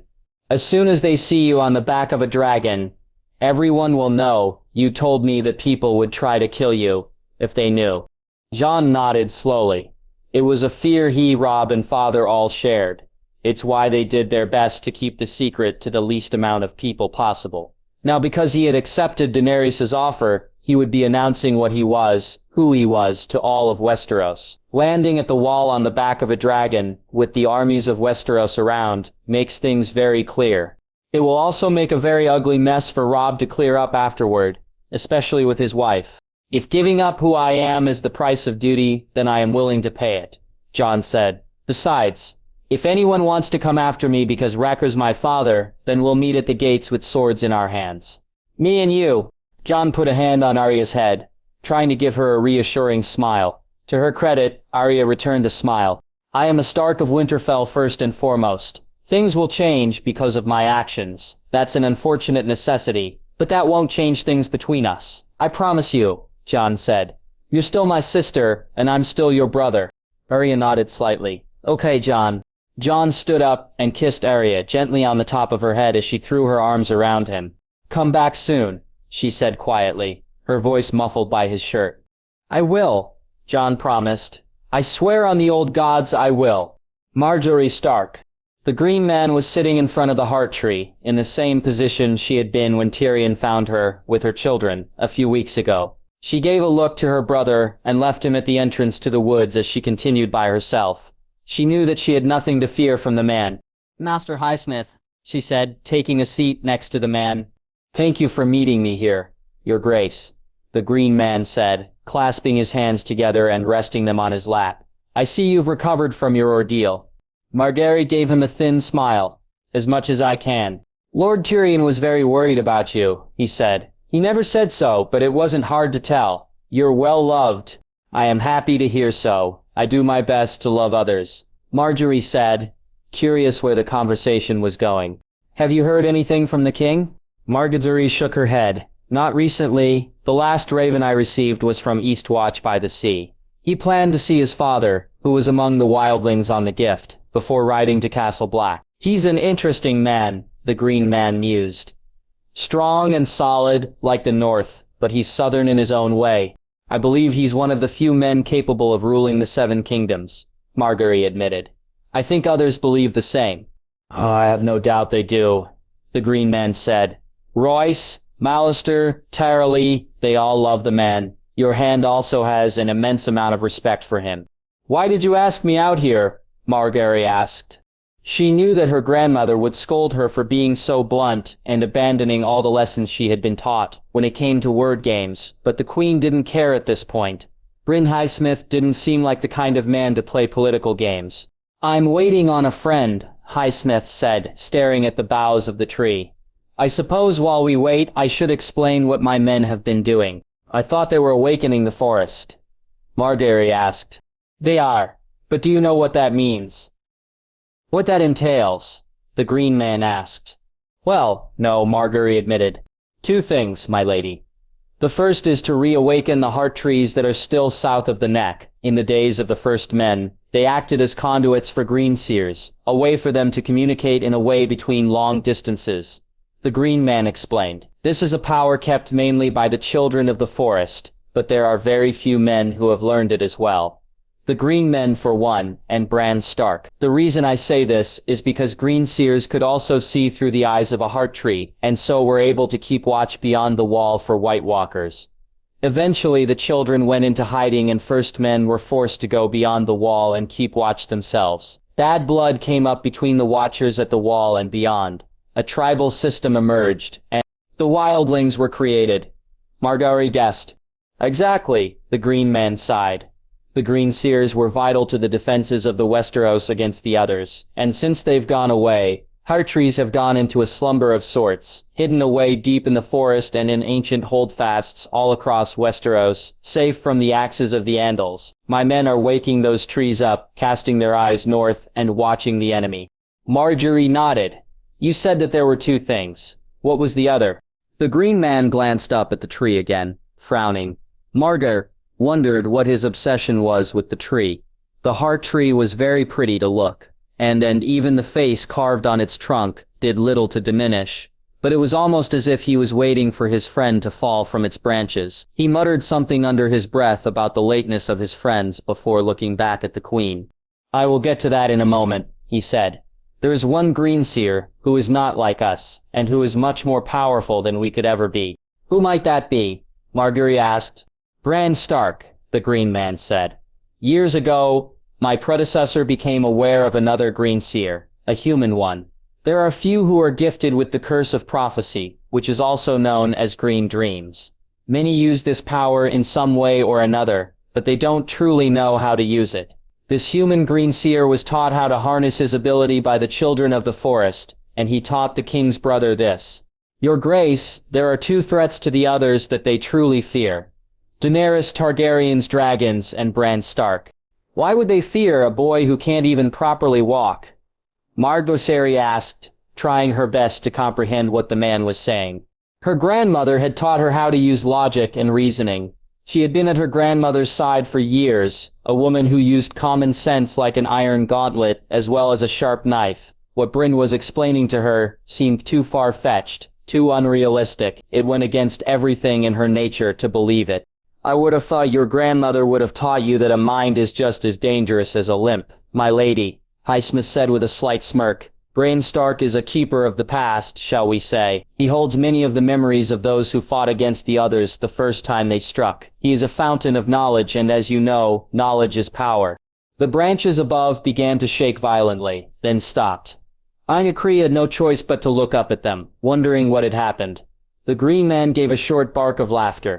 Get down here, you little demon, he chuckled. Forgive my friend's rudeness, my lady. It's been quite some time since she has been in the presence of royalty. The tree shook again, but then something dropped out of it. Margaery instantly recoiled back, her hand held up defensively. Her mouth was open, ready to scream when she stopped herself, her natural curiosity taking over as she studied the small, elf-like being in front of her. Gods, she breathed. The stories. They're true. Her brother Wellas had read her a few books when she was a girl about the children of the forest and the history of Westeros. This was before her grandmother had taken her under her wing and began to teach her how to play the game. The small, childlike creature in front of her, with eyes like a cat and a sly smile, fit the description perfectly. Queen Margaery, this is Leaf, leader of the children of the forest, the green man said, introducing the two. Leaf bowed deeply, one hand holding her stomach and another on the small of her back. She wore a cloak of woven leaves and what looked like leg bindings, made from bark. Her eyes were liquid gold and green, and her skin was nut-brown skin like a deer's. When she spoke, her voice was high and sweet, but it was also tinged with sadness that broke Margaery's heart. A pleasure, Queen Margaery. Margaery wasn't sure how to respond with anything other than shock. The child had spoken with perfect fluency, as if she had been speaking Westerosi all her life. Margaery, after a long pause, smiled and bowed in her seat. It's an honor to meet you, Leaf. Leaf here was the one who taught the Greenseer, who taught Bran.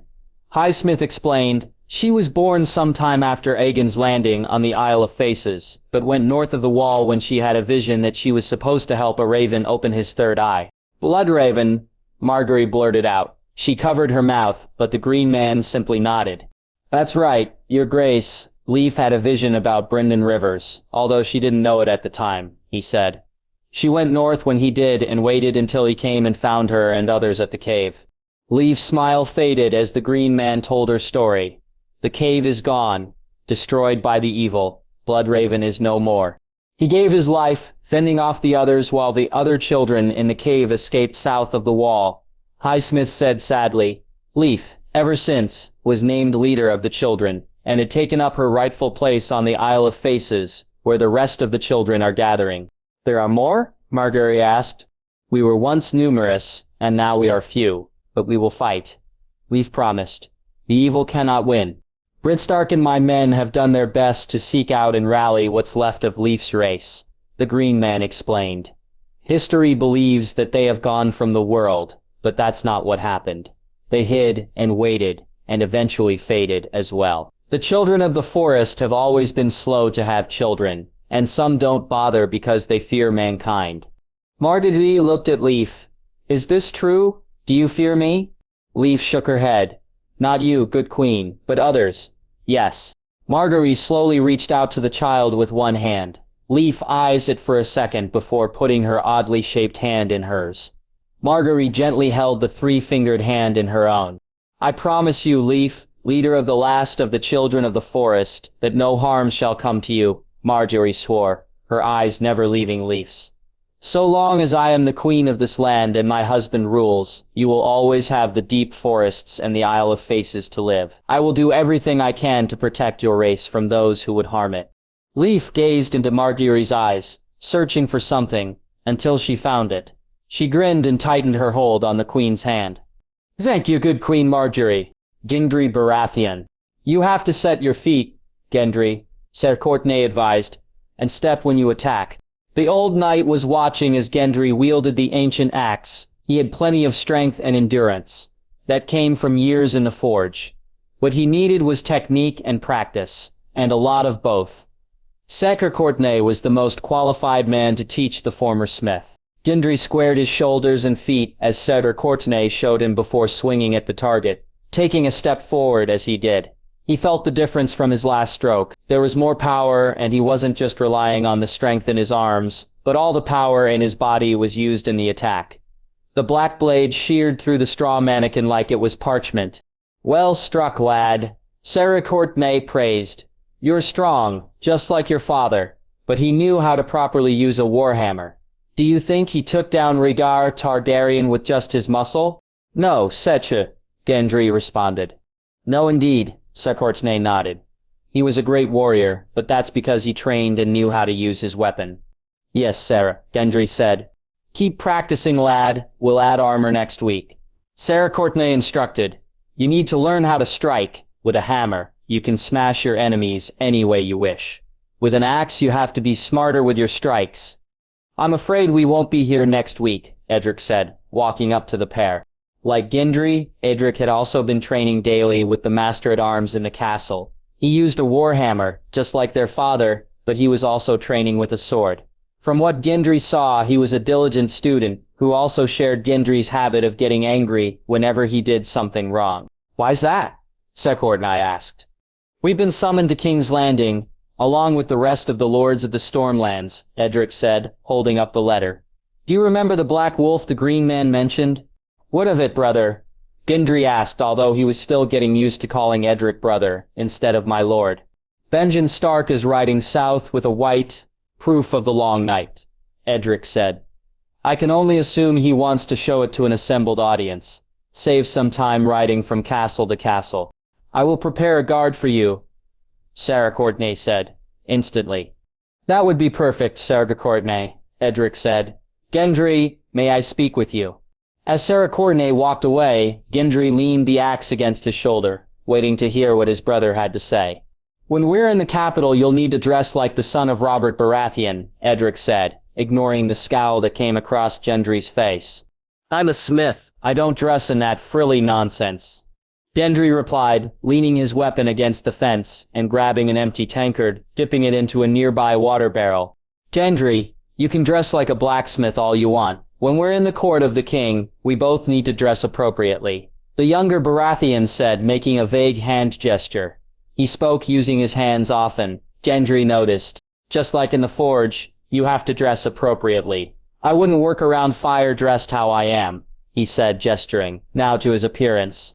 Edric wore a black, sleeveless doublet over a clean white shirt, with large sleeves that cinched at his wrists. His cloak was pushed off his shoulders, but Gendry knew that it would still get in the way if he was bent over an anvil, hammering a sword blade. To put it simply, Edric was dressed to receive a visiting noble, not forge an axe blade. "You'd burn that fancy shirt of yours," Gendry grunted, taking another drink of water. "It'd burn my shirt," Edric agreed. "Look, I've already had some clothes made up for you. I promise they're not as bad as you think. The tailor told me that they're very practical and simple." "Practical and simple," Gendry sighed before eventually nodding. "I can work with that." "Good," Edric said, looking slightly relieved. "How does the axe feel?" Gendry glanced at the weapon. It looked crude and fearsome, but it was well made, and was perfectly balanced in Gendry's hands. He felt good swinging it, and his confidence grew, after each training session with Ser Courtenay. "Good," Gendry said, draining the last of his water. Whoever made it certainly knew what they were doing. Bronze and obsidian usually don't go together. "They don't?" Edric asked. It was Gendry's turn to make a vague gesture with his hand. "Master Mott once had to work with obsidian for a customer. It's brittle and annoying to get into the right shape. Do you see the edge of the axe blade? That was made with a chisel and a lot of precise, careful strikes to create a relatively smooth, yet still sharp edge." "Does obsidian usually come like this?" Edric asked, walking over to the weapon and running a hand over where the two axe heads met the shaft, held there by the bronze. "Not usually," Gendry said, crouching next to his brother. "It flakes off more often than not. Children of the forest used it for spears and arrows," Edric said. "Aye, I'm sure they did. It's perfect for that." Gendry replied, "This is truly an amazing weapon." Edric got to his feet, dusting off his hands despite them being clean. "Gendry, I've had a thought." Gendry raised an eyebrow. For how mature his brother tended to be, it was easy to mistake his age. Then there were times, such as now, when there was that boyish twinkle in his eye that reminded Gendry just how young Edric was. He had yet to see the harsh reality of life, living in a castle, waited on hand and foot by servants, taught by tutors and maesters, and trained by knights and a master-at-arms, usually had that effect. "Go on," Gendry said. "There's a tradition with our house," Edric explained. "When a boy comes of age at 16 named, he is taken out to hunt a stag. The antlers of the creature are then attached to a helm. Stannis, Renly, our father, they all wore helms with antlers." Gendry shrugged. "So you want to go hunting for antlers?" Edric nodded firmly. "We'll be marching to war soon, brother. We must look like Baratheons."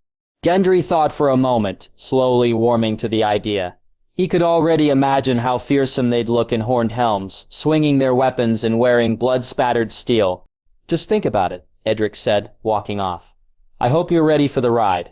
It's quite a distance to King's Landing, and you're not riding on a wagon." "Fuck," Gendry muttered. Sansa Stark. The Bloody Gate was the first line of defense into the Vale. Much like how Moat Cailin huddled over the King's Road as it led north to Winterfell and Castle Black, the two towers of the Bloodgate stood tall and proud on either side of the narrow road, connected by a stone bridge. Sansa was no expert on defensive strategies, but she was not dumb enough not to understand how the Bloody Gate had withstood attacks from a dozen armies. The two stout towers were built into the side of the mountains, almost as if they had been hewn from the natural giants. Combined with the bridge and the narrow road that passed under, Sansa could almost imagine the headache any attacking commander would have. The road was only wide enough for 4 riders to ride abreast, and those riders would have been open to attack from above nearly the entire way back into the Riverlands. Even though Sansa had passed through the gate only twice in her lifetime, once when she was entering the Vale and the other when she was leaving it to head north, she could tell that there were many more men than there had been before. She could make out the colors of at least 3 houses, just by looking at the tabards worn by the soldiers. "Something's different," Harry muttered to himself. "I left 500 men here under Sedrenester. There looks to be double that." Ser Wallace, who rode on the other side of Sansa's betrothed, heard his old friend. "I'm sure Sarah Maitza has a perfectly reasonable explanation for this. Look, here he comes now." The youngest son of Anya Waynwood was correct. Sekrenaster Royce, the Knight of Gate, came riding out to meet them on a large honey-brown charger, wearing full armor. Lord Ewan's cousin was a large barrel-chested man with a thick neck, bald head, and a brown beard that was flecked with gray. Sansa had met him only a few times, and although he was courteous, although a little gruff, to her, he was less to his men. Sansa found him to be prickly, prideful, and quite stern. Sandor had simply referred to him as a cunt. Strangely, Septinoster wasn't alone. Another man wearing a white tabard decorated with black birds and red hearts accompanied him. He was not nearly as old as Septinoster, but he did look to be in his 4th decade and had the build of a lifelong warrior. At his side, he wore a sword that had a heart-shaped ruby on the pommel. "Septinoster, Lord Corbray," Harry said as the 2 men approached, each bowing as they came to a stop. "I am surprised to see you here, my lord," he said, directing the comment towards Lord Corbray. "I and others received Benjen Stark's raven, my lord," Lord Corbray explained. "He directed us to King's Landing. He said that our attendance was of the utmost importance." Harry glanced at Sansa before responding. It was clear that he was a little confused about everything, but he would dare admit it. "How many of you are here?" "Besides myself, Septons, Lord Belmore, Lord Hunter, and Lord Coldwater have joined me," Lord Corbray replied. "Others have ridden to Gulltown and intend to sail to the city." "My lord," Sansa said, speaking to Harry, "it seems my uncle means to head west before heading south and sweeping back east to King's Landing." The plan wasn't hard for Sansa to understand. Her uncle, after stopping at River Run, probably decided that it was best to travel to Casterly Rock, then Highgarden, before arriving at King's Landing, where the Vale, the Stormlands, and maybe even the Dornish could assemble. "Were you under some other understanding, my lord?" Serenester challenged. "I have been on the road for many weeks, Septonites, Harry said. a slight edge in his tone. I was unaware of Benjen Stark's message, until this very second. If he came south, then he must have passed through Winterfell. You would have happened to see him, did you? Lord Corbray asked. I'm not one for vague riddles and words. There is trouble north of the wall, my lord, Harry said, doing his best not to mention the others. Benjen Stark has proof of just how dangerous it is. If it's all the same to you, my lord, we have our own problems. Sarah grunted. My scouts have been investigating the strange disappearance of the mountain clans for weeks now, and have found nothing. The savages are planning something. This problem affects the whole realm. Saren including the Vale, Harry countered. We will ride to King's Landing. Saren the Vale will stay under the care of Saren Morton for a little while longer. I think what Saren is meaning to say, my lord, is that Lord Eddard would be more than capable of dealing with the wildlings, Lord Corbray said in a much more cooperative tone. My lord, my father can barely call upon 10,000 men, Sansa said. Would the Knights of the Vale be so callous as to leave their allies to fend for themselves in a fight? Lord Corbray straightened in his saddle, looking as if he had just been struck by lightning. We would never leave our allies in their time of need. Nor would I expect you to, my lord. Sansa said with a nod, I know my father would always welcome the chivalrous men of the Vale to fight by his side against this great threat. Our lances and swords will be his should he or the king call upon us, Lord Corbray said with another slight bow. I'm sure my brother and father will do just that, my lord. After all, the prowess of the Knights of the Vale are legendary, Sansa said, making Lord Corbray sit up just a bit more, a very proud look on his face. If it's all right, my lord, Septon, my betrothed and his men are very weary from our long ride. Some sleep and warm food would do us all some good before we begin towards King's Landing. Of course, my lady, Septon said with a bow of his head. You shall have both. The old knight and the Lord of Heart's home both turned their horses back towards the gate, leading their liege lord's party. Harry leaned over in his saddle to Sansa, his eyes wide with amazement and pride. That was remarkable, he whispered. Sansa smiled, feeling proud of herself. You're welcome, she replied with a sly grin.